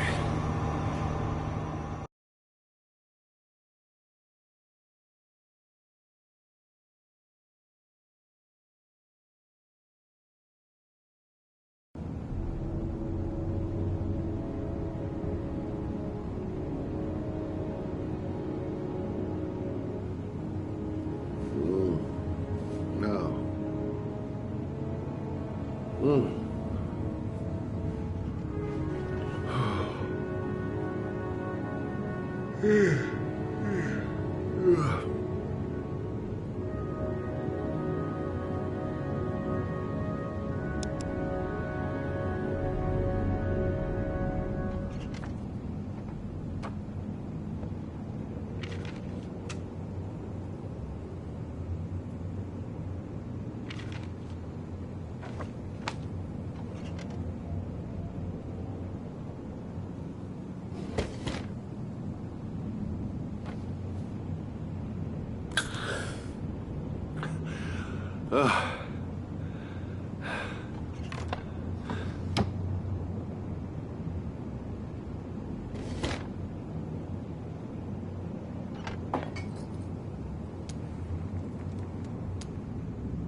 I needed the rest. I haven't been sleeping well since the murder started up again. I've seen the parents of all the victims. And all I've come up with is this telephone and a box of origami figures.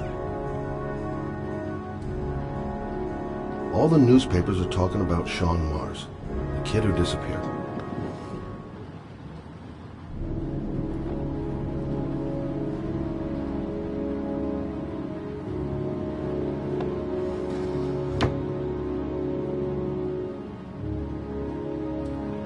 Can't breathe with this goddamn humidity. Hope it stops raining soon.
You said I could contact you if I remembered anything. Can I come in? Sure.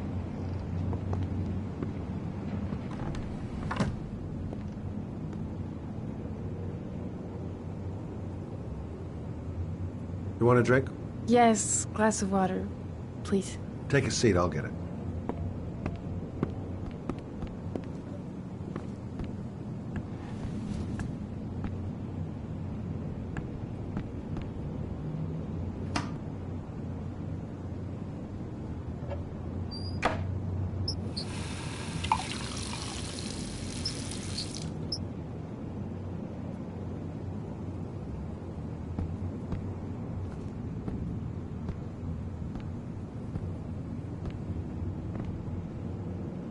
Thanks.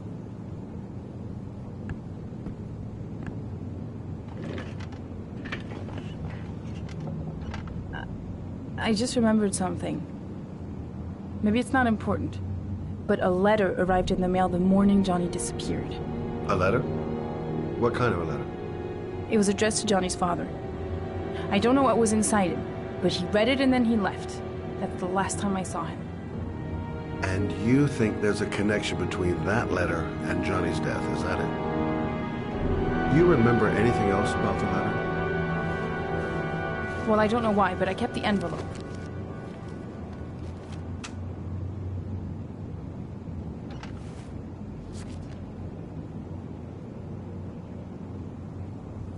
Nothing particular. Except the address. The address? It was typed with an old typewriter. Could be a lead, you never know. Well, thanks for your help, Lauren. I'll let you know if it leads to anything. Wait, I can't just sit around and do nothing while you're out there looking for the man who killed my son. Ever since you came around, I've been thinking, and I want to come with you. Help you in your investigation?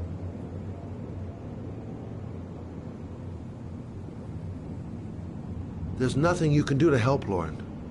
It's not a good idea. Believe me. If you won't let me help you, I'm keeping the envelope. It's all or nothing. Listen, an investigation like this is dangerous. And I don't have time to play the bodyguard. How many clues have you got, Mr. Shelby? This envelope. Maybe your only link to the killer. I understand. It was a stupid idea. Sorry for wasting your time, Mr. Shelby. Wait. You're really something special, Lauren. I'll give you that. I'm just a mother. a mother who wants to find out who killed her son.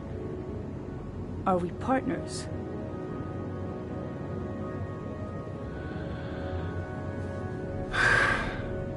We're partners.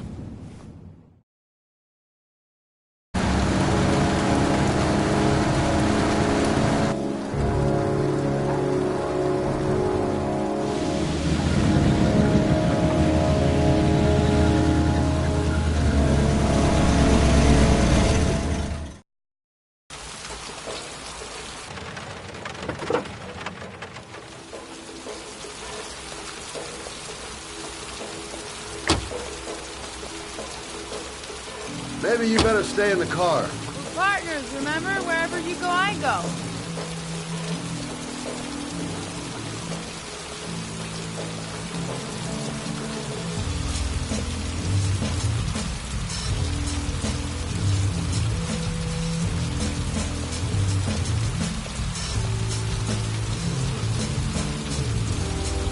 What are we doing here? We come to see Gordy Kramer. Kramer? The bigwig tycoon from Kramer Construction? No, his son. You think maybe he's the origami killer? For now, I just have a few questions that need answers. Stupid to bring Lauren. I don't do partners too well. All that just to get my hands on that stupid envelope.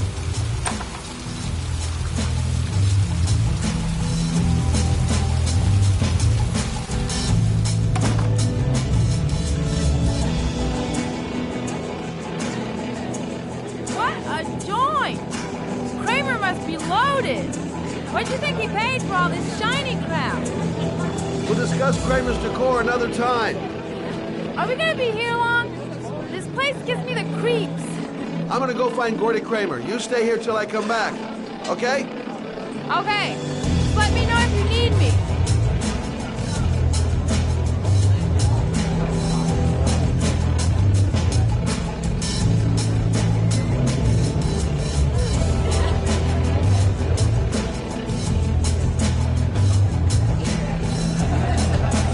You come here often?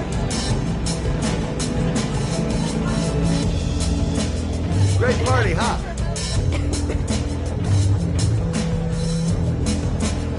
Maybe I didn't come here to make friends.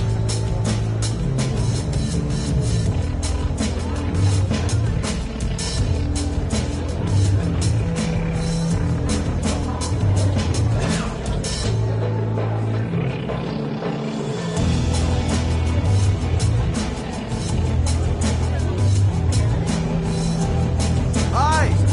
Great party, huh? Hi! I haven't...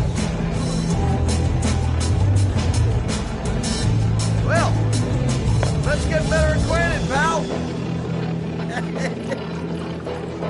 Oh, you're my kind of guy! I like you! My friend! Maybe this job does have its perks. Now I got me a new friend.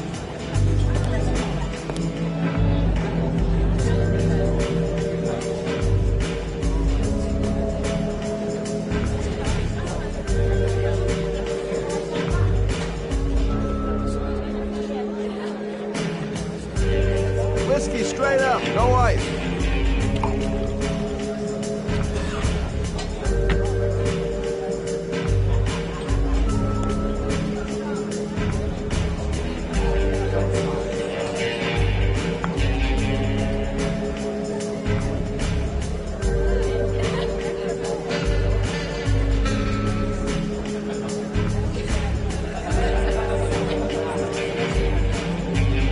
Hey, man. You think you could help me out? Do I look like a dealer? Get out of here!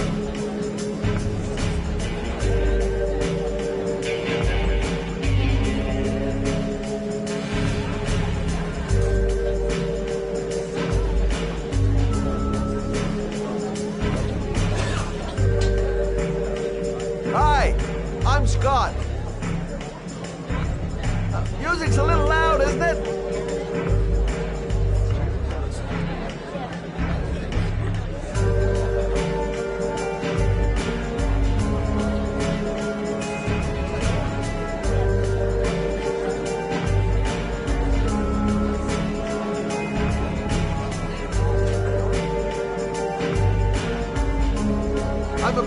detective. I'd like to speak to Gordy Kramer. Gordy hasn't seen anyone. Beat it.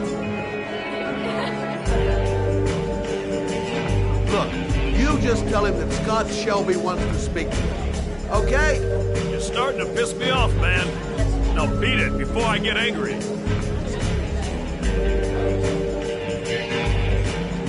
If I want to see Gordy Kramer, I'm going to have to go about it some other way.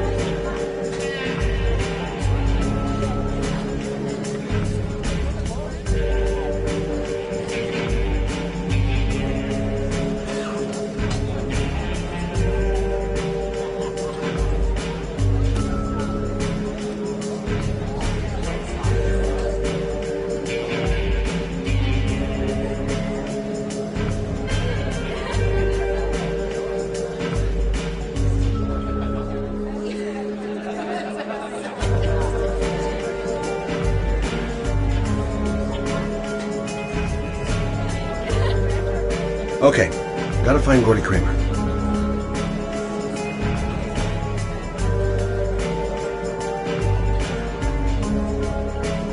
Maybe bust a few heads? Yeah, tempting. But not such a good idea. Too many goon-shaped reinforcements around here. Okay, gotta find Gordy Kramer. Finding someone who isn't smashed or doped up to the gills would be a miracle. And I need one right now.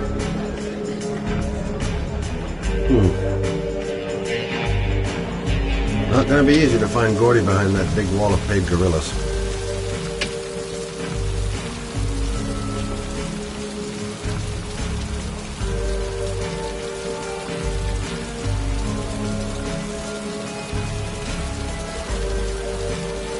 Don't know why they have that goddamn music so loud. Can't hear myself thinking here. Okay, gotta find Gordy Kramer.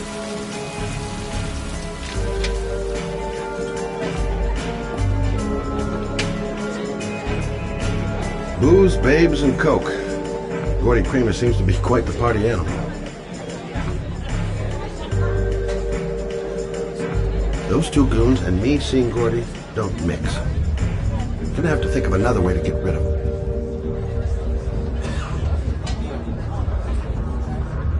Whoa! You see that guy over there? Do you know what he said about you? What'd he say? Drunk bastard! Ah, sort him out! You motherfucker!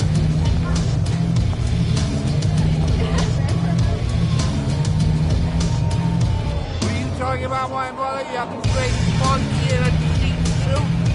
You're thinking, oh, you're a big man, I'm a bigger man. Ah, no, hey, monkey, that dog in you big ape. What are you saying about my mother?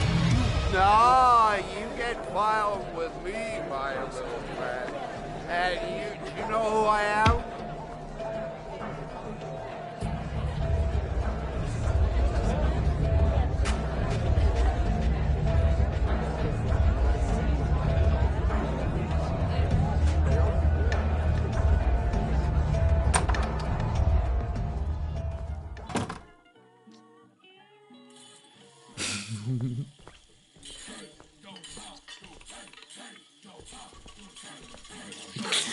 Mr. Kramer? Shh! This is the best part.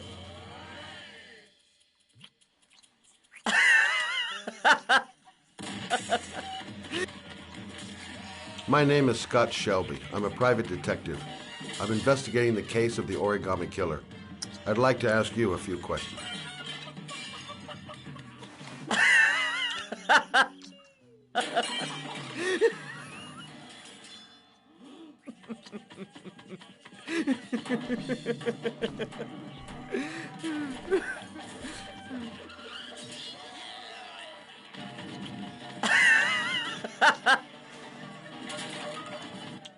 I'd like to know exactly what happened to little Joseph Brown. Beat it! You hear me? Get the hell out of here!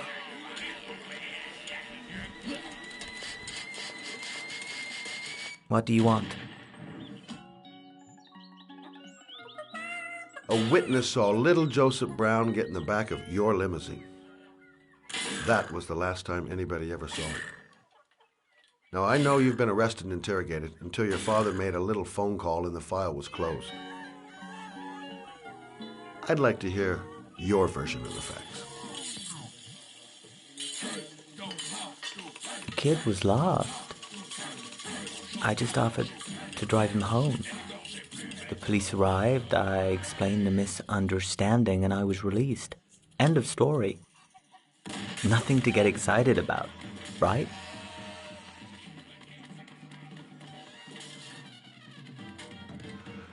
I don't know why, but your story just doesn't check out. You're giving me the crap now. Tell me something I can't believe.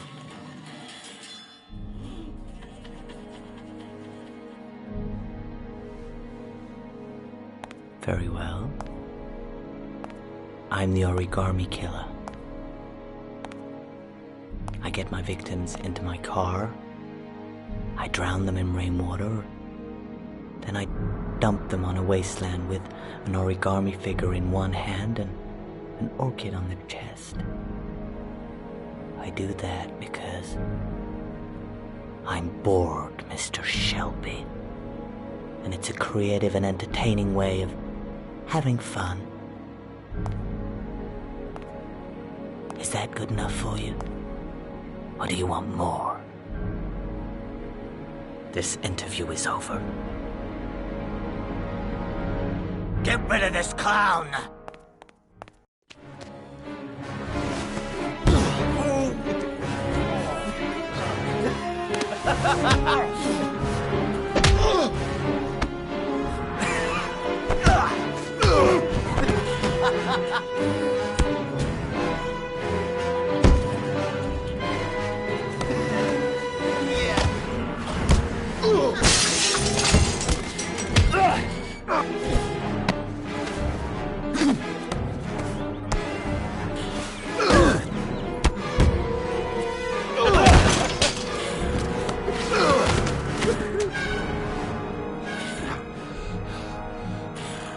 It's a dangerous game you're playing, Kramer.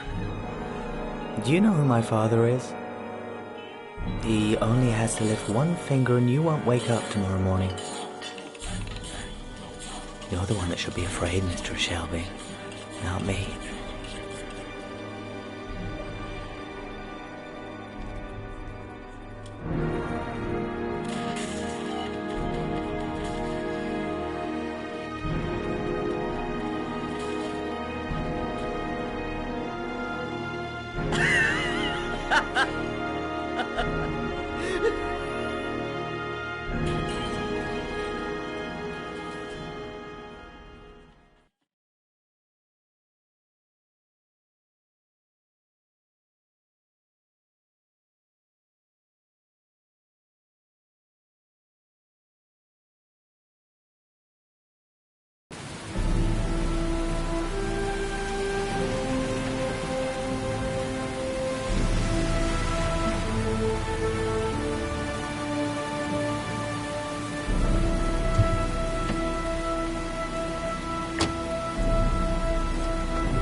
Now where am I supposed to go?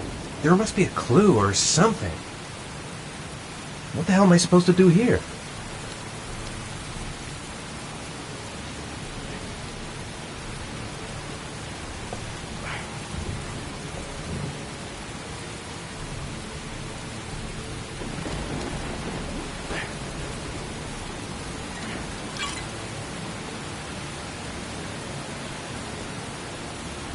This is the old Pico power station.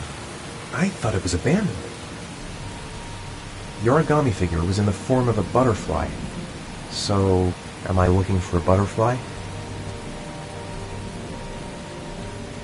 There's got to be a way into the building. It might be a trap. I'd better be careful.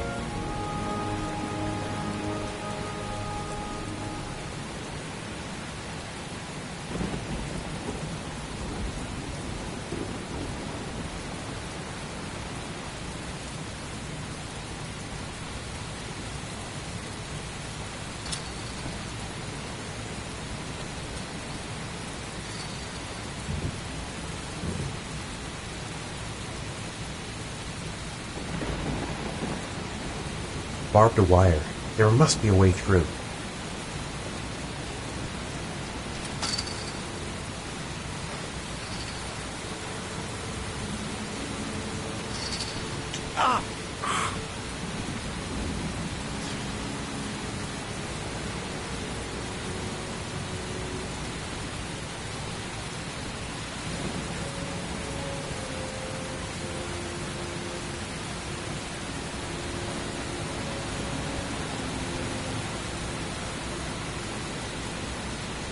Electrical condensers. Going by the sound of them, they're still active. A butterfly on the door. That's where I need to get to.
I should never have got into this pipe. It's suicide. Where's this pipe go? I've got a bad feeling. Whoa!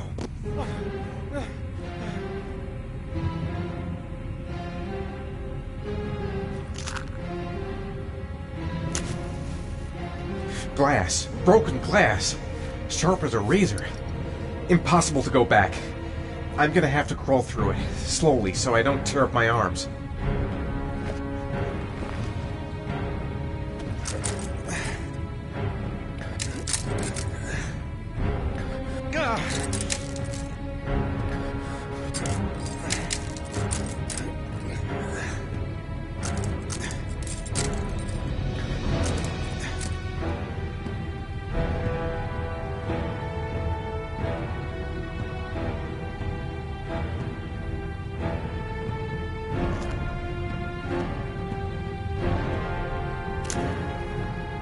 The match flame.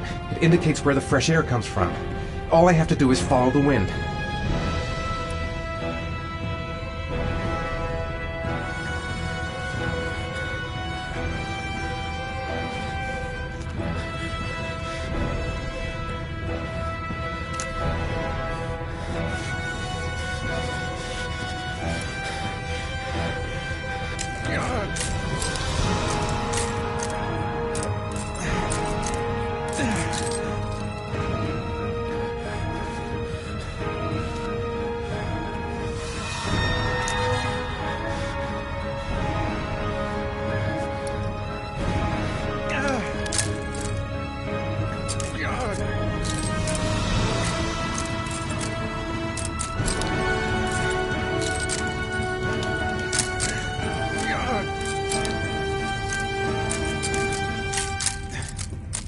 A dead end.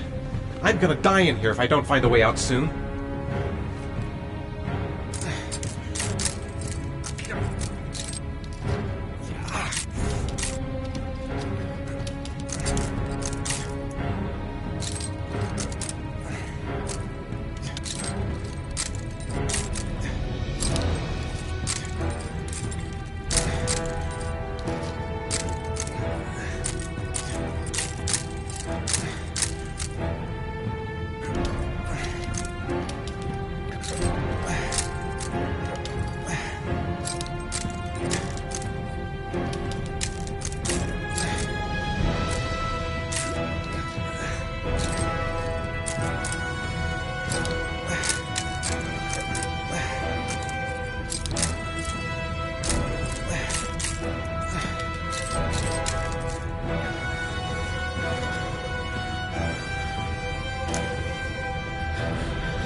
Right.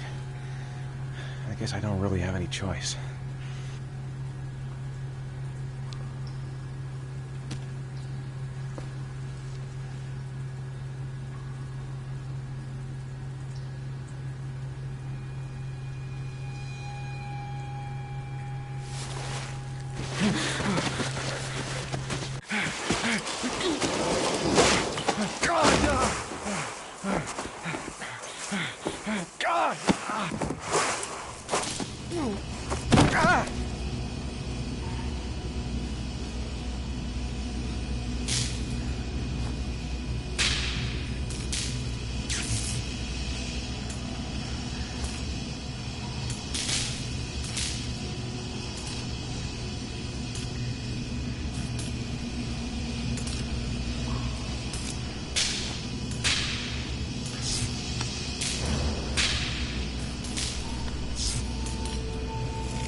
better have a good look at each one of those condensers.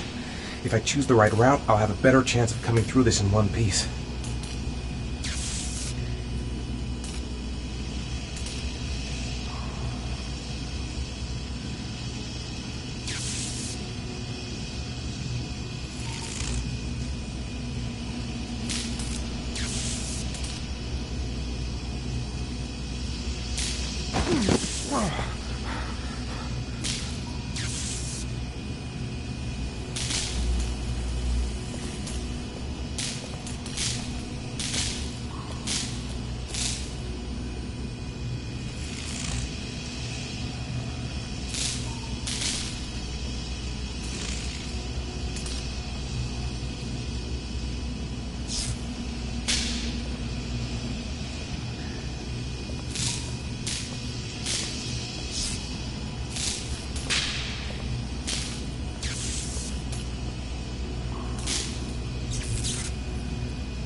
Keep it together, Ethan. Come on!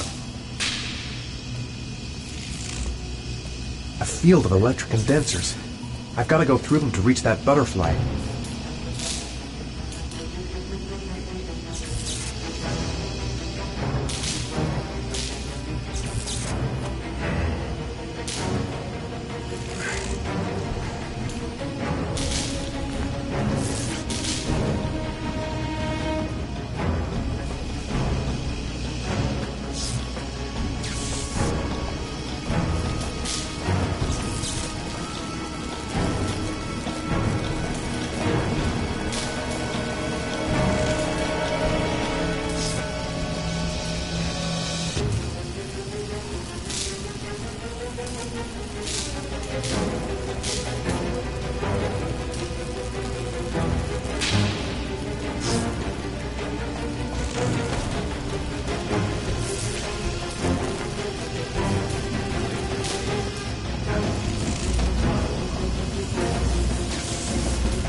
It's over for me.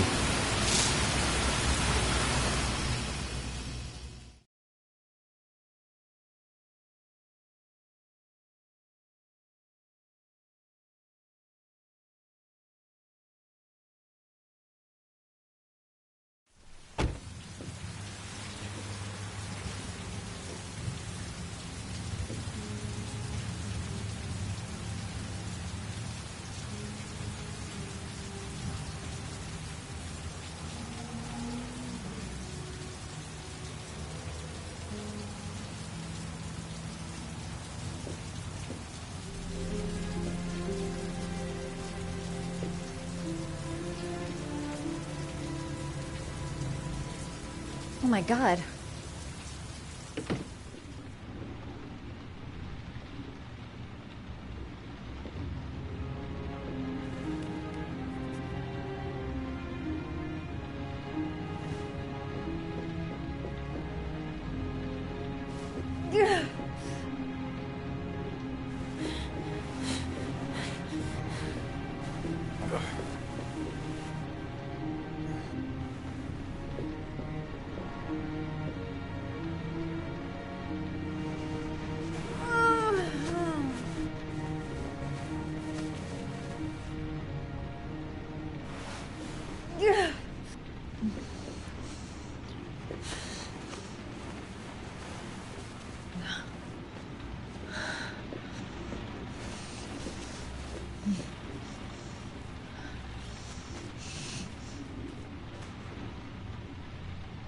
Ethan.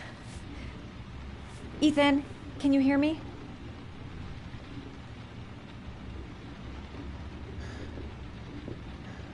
Oh my god. What happened to him?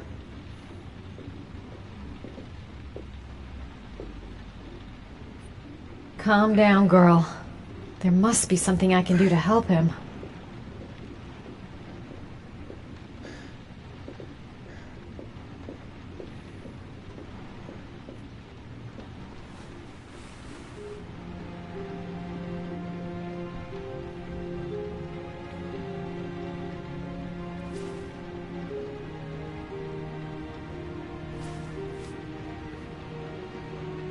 You've got a hell of a fever.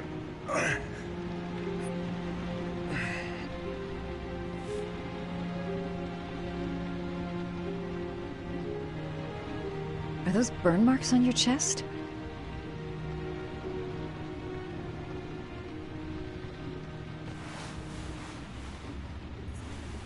I'm gonna have to get your clothes off to disinfect those wounds.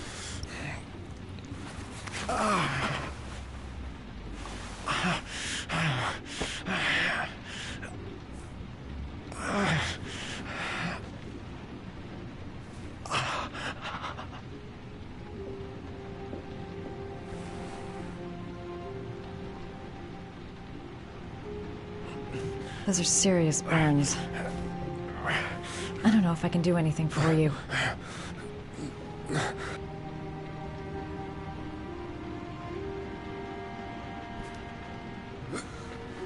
Arms look really bad. I need to disinfect your wounds.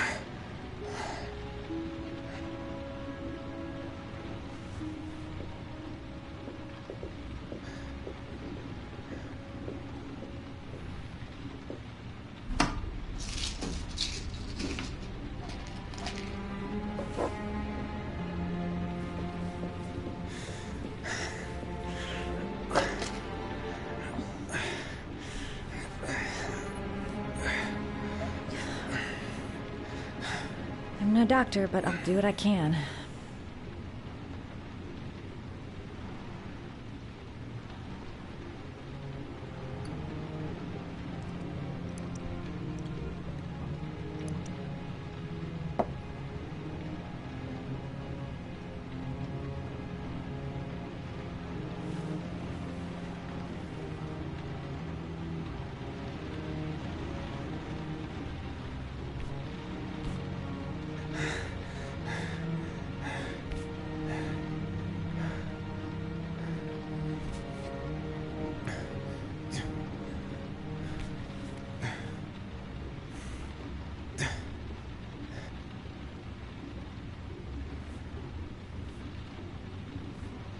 Your wounds are disinfected.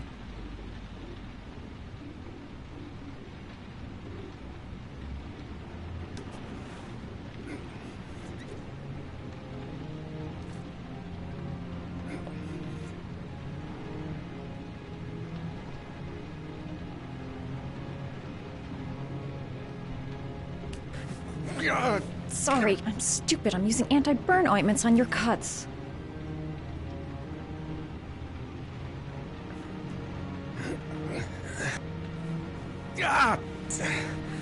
Sorry, I'll take it easy.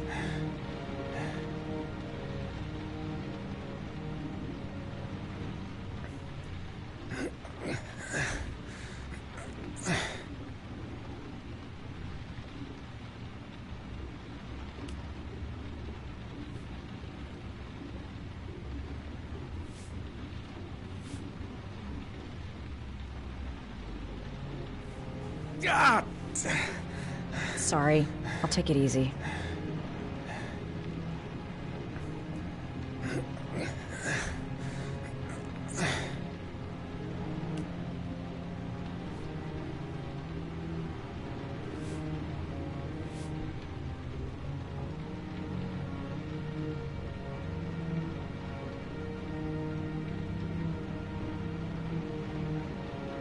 That should ease the pain.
That's all I can do. How do you feel? Ethan? He's unconscious. Now I'll just have to wait. And hope he wakes up.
How do you feel?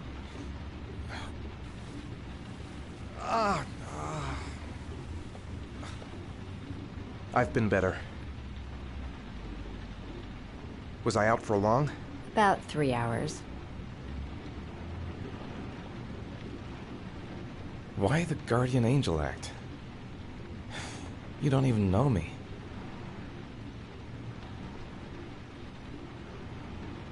When I was a child, I was always the one who used to fix my brothers up when they'd been fighting with the other kids on the block. I suppose I like to play the guardian angel.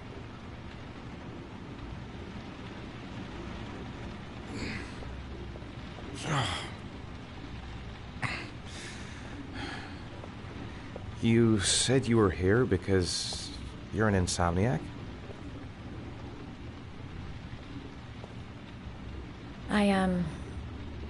I've been going through a bit of a tough patch the last few months. It's the kind of stuff you prefer to forget. I do what I can to live with it, but, it's not easy.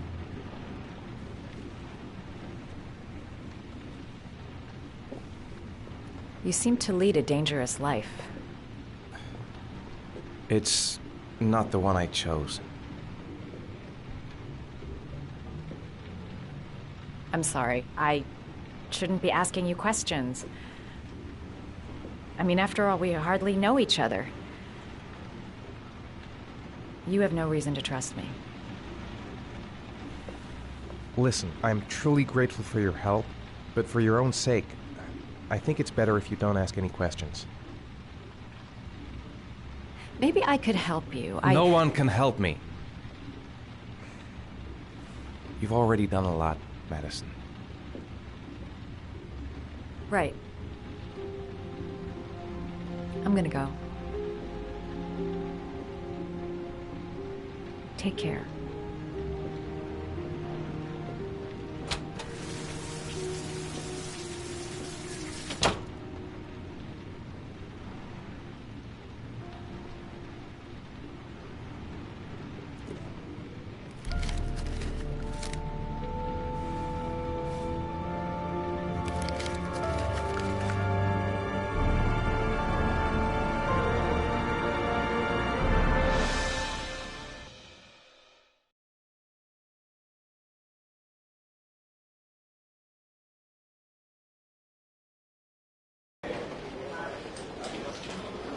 I didn't do it. I swear I didn't do it. I've got nothing to do with that business. I never killed nobody. Oh, no? Then why did you run away when they came to question you? I already told you I forgot to report to my parole officer. I didn't want to go back to prison. When I saw the cops, I just bolted. I wasn't thinking straight. We checked out his statement. He has an alibi for at least 3 of the murders. Fuck, that bastard was a perfect fit. Shit!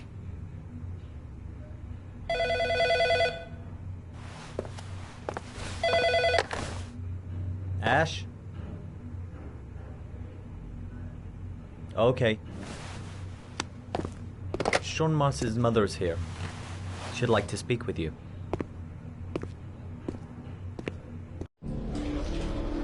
It was a few months back. The middle of the night. It was pouring down. Ethan came home completely drenched at about 3. I asked him where he'd been. He spoke about drowning, the rain. He didn't make any sense. There was something in his eyes. as if it wasn't really him. There may be no connection, but the next day there was that announcement about another victim of the origami killer. Find my son. I'm begging you.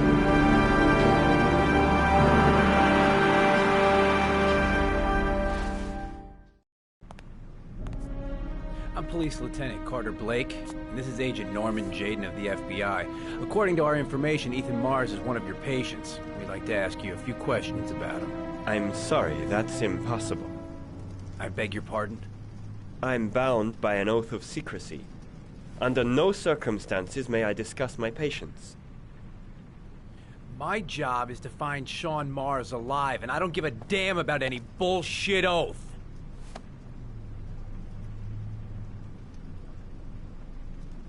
He's right. Legally, you gotta tell us what you know. I'm sorry, I can't help you. And now I must ask you to leave. You need to cooperate. For your own sake. It's your duty to inform the police if you suspect one of your patients, Doctor. Are you threatening me? I'm just giving you some free advice, Doc. I suggest you take it. I know you don't want to protect a murderer. If you know anything, you must tell us, Doctor. I am going to call the police and make a complaint about your behavior. Doctor, you are really pushing my buttons. The only thing I'm interested in is saving that kid's life. So, you're gonna be a good boy and tell me what I want to know, or I am really gonna lose my temper. Blake, that's enough. Let's get out of here. Let go of me. You have no right.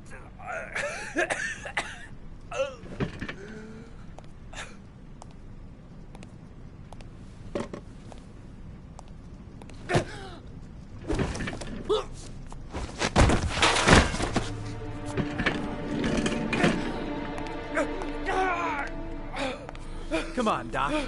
There's an easy way and a hard way. It's your fucking choice.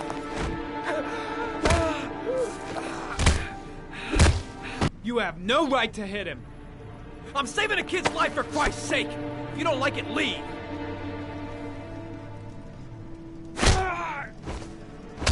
Oh! What's up with you, Norm? Huh? You getting cold feet? You don't like to get your hands dirty, huh? I thought you wanted to save that kid. I want to save Sean Mars just as much as you do, but that doesn't give me the freedom to do what the hell I like, so you're gonna stop this shit right now!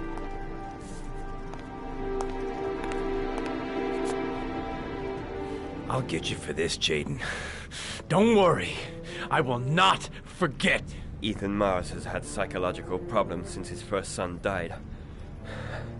Feels responsible for his death. A sort of morbid neurosis. He is haunted by visions of drowning bodies. A few weeks ago, after one of our usual sessions, I found this on the floor. It must have fallen out of his pocket.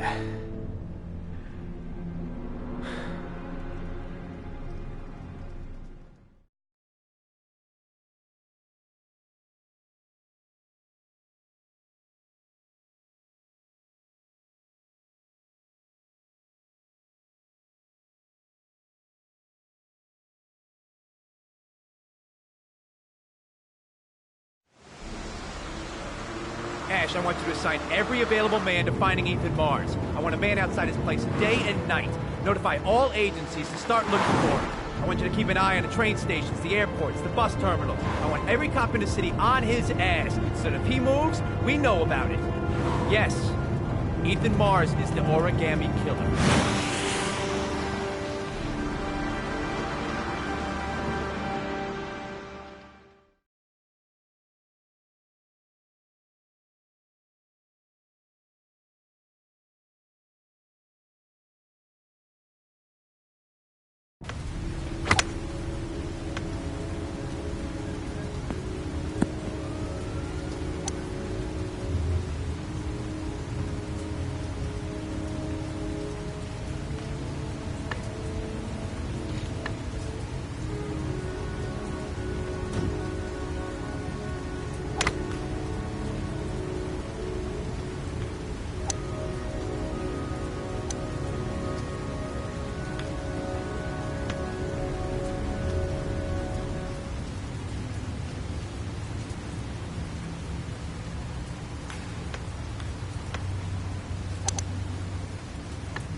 Nice shot. Thank you. Please come in, Mr. Shelby. Would you care for a coffee? Oh, no thanks. Do you play? I tried once, but I think the owner of the course is still looking for me. It's an interesting sport. It requires strength, but also a cool head and absolute precision. Would you care to hit a few balls with me? There's no danger of damaging the greens here. Okay. Take off your jacket and grab a club.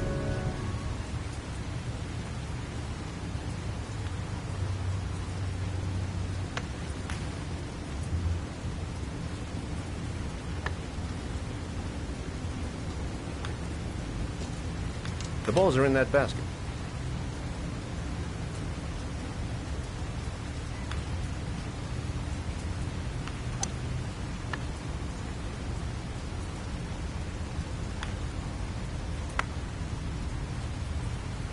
The most important thing is to grip the club correctly. When you feel ready, you swing.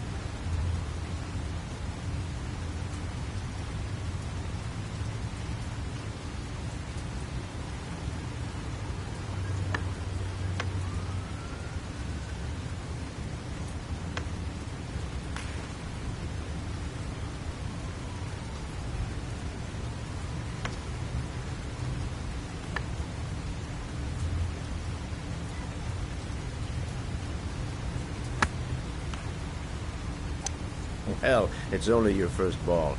You should try to strike it a little harder next time.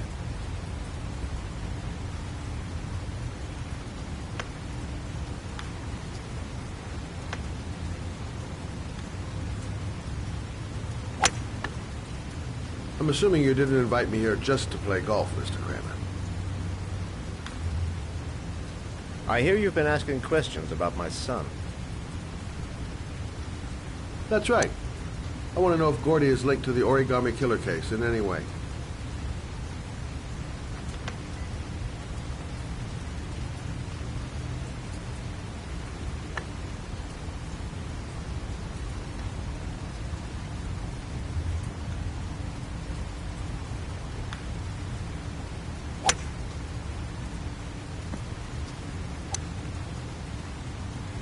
My son had nothing to do with that sordid case. Well, then he has nothing to fear from my investigation.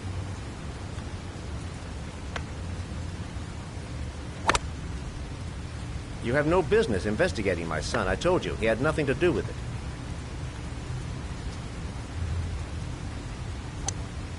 With all due respect, Mr. Kramer, it's up to me to decide who I want to investigate.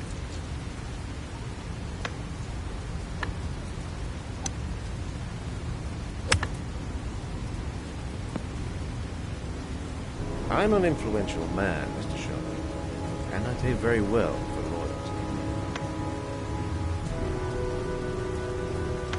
loyalty. Are you trying to buy me? Let's just say I'm trying to show you where your interest lies. How much do you want to leave my son alone? I think you misunderstood me. I don't play that game. Don't go near my son, Mr. Shelby. If you do, you'll regret it. Have a nice day, Mr. Kramer.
Porcelain lizards? They look new. Out of place with the rest of this old beat-up stuff.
Are you prepared to suffer to save your son? You have 5 minutes to cut off the last section of one of your fingers in front of the camera. If you succeed, you will get your reward.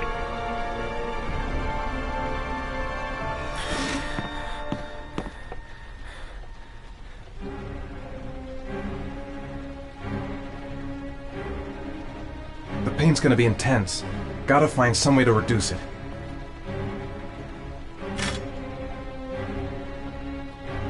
I can't cut off my own finger. I just can't do it. I want to save Sean. I'd do anything. Anything but that.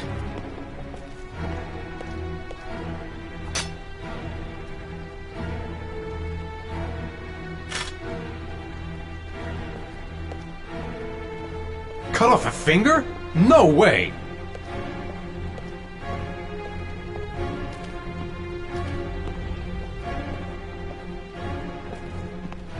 I have to go through with it. I have no choice, for Sean's sake.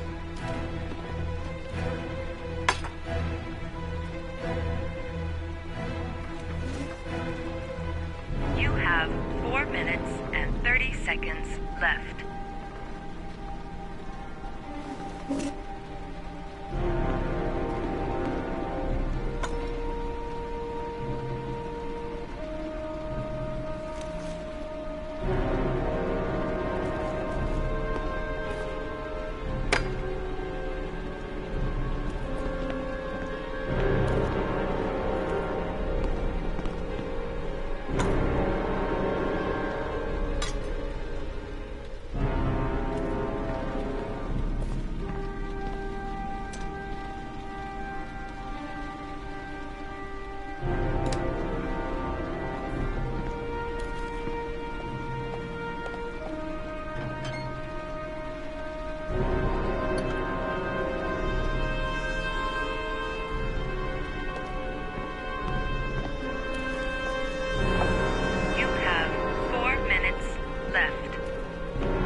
You have 3 minutes and 30 seconds left.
Under the desk.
That's affirmative, Lieutenant. We're in position.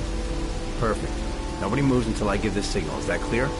We nail him as soon as he sets foot outside. Right, Lieutenant. Lucky that patrol spotted his car. What's he doing in there? Beats me. You're the profiler, right? I thought you were supposed to be right inside the killer's head. Well, that's just it. What I know of Ethan Mars doesn't match the killer's psychological profile. I know what the jury's gonna choose between your theories and concrete proof.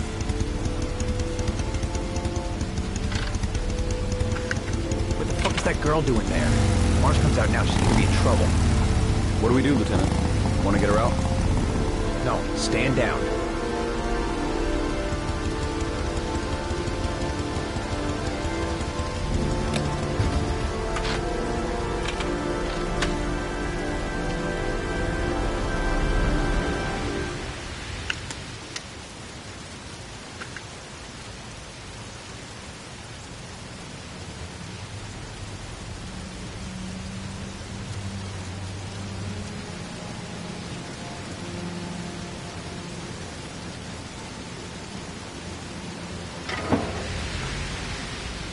She's going inside. Maybe she lives there. Well, it's just as well. We don't want anyone hanging around if Mars comes out. Ethan, what happened? The police. They're out there. I think they're here to arrest you. We've got to find another way out. Shit. What's he up to in there? Wait for a go on my word.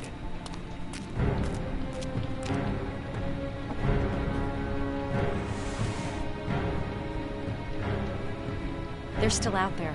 We've got to find another way. You can't get out that way.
Shit! It's too high.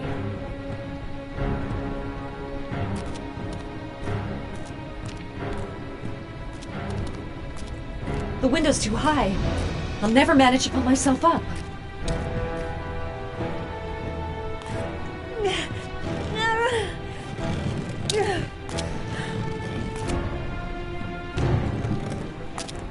Ready on my go.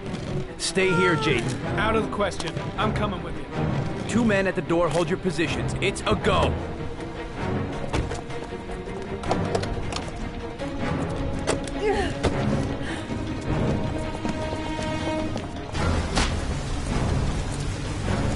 Come on, let's go this way.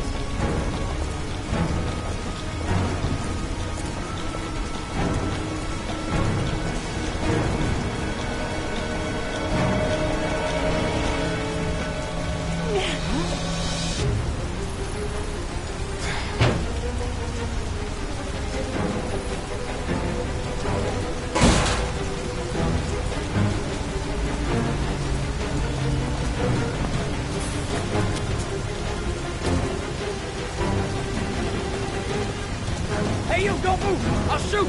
Come on, quick! I can't. Hands in the air!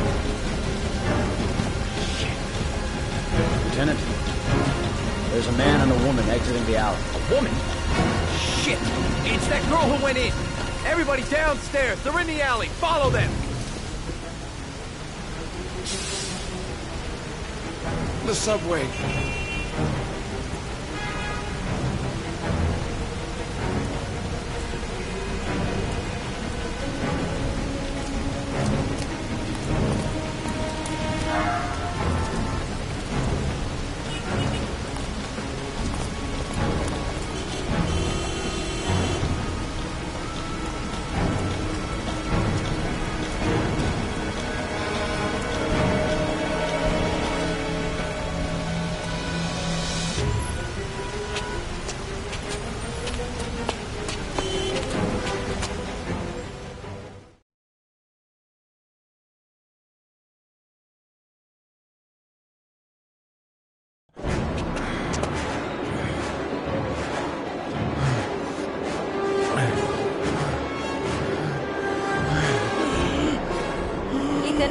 Ethan, what's the matter?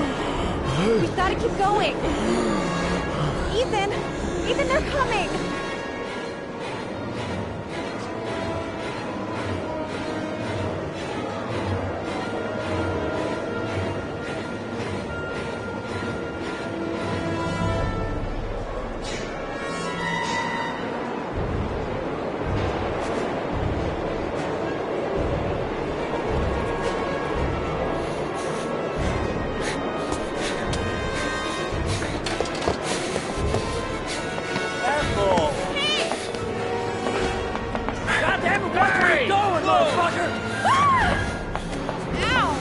Hey, watch it, man! Please! Stop or I'll shoot!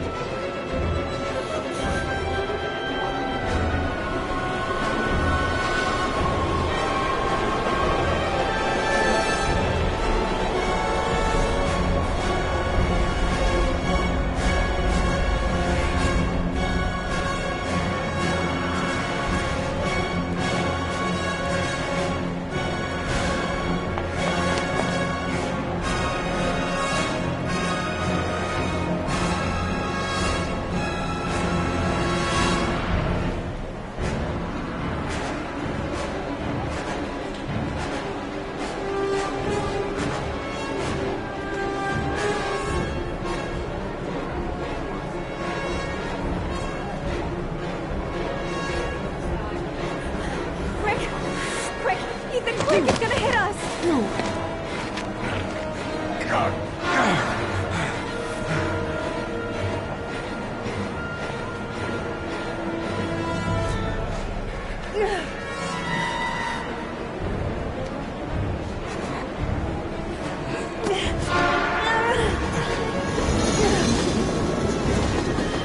We gotta get on that train, Ethan.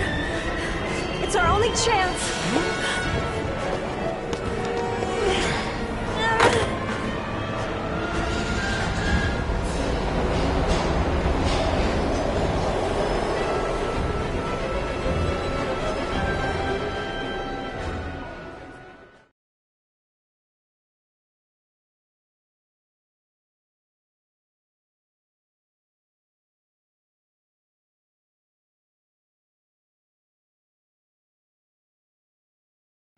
Less than an hour ago, we heard from the police who have identified the man thought to be the origami killer. Ethan Mars, father of the kidnapped victim Sean Mars, is on the run and should be considered armed and dangerous. A police manhunt is now underway, and they hope that they will soon be able to announce the apprehension of this dangerous lunatic.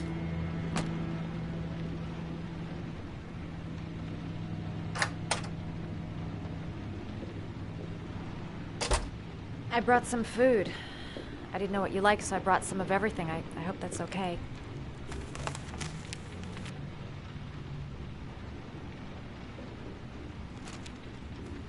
Why are you helping me, Madison? You know nothing about me. You could have been killed. I don't know. I guess it just seemed like the right thing to do at the time. You needed help, I helped you. You're all over the news reports, Ethan. Every cop in the country will be hunting you.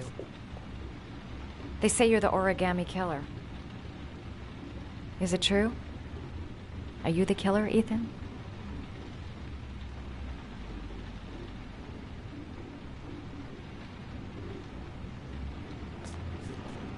Please, Madison, don't ask any more questions. The less you know. That's for me to decide. What if they got on you, Ethan? What have you done?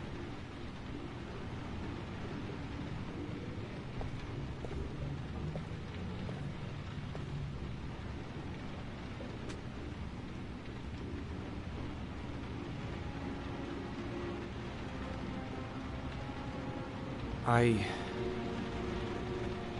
sometimes have these blackouts. Times where I don't know what I'm doing. As if I'm someone completely different.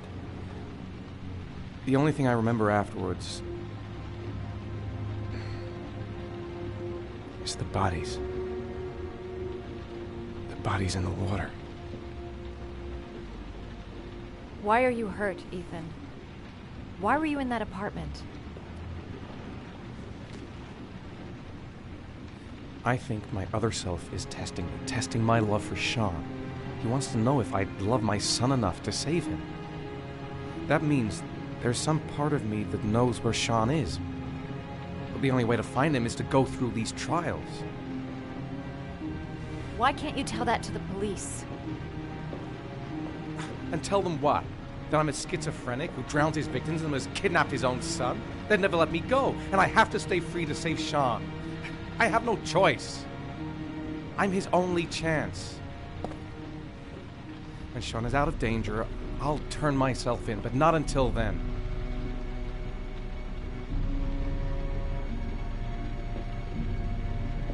You can't keep going like this. You're destroying yourself, Ethan. Finding Sean is the only thing that matters. There has to be another way. You don't understand. Time is running out. Sean will be dead in a few hours. I have no choice.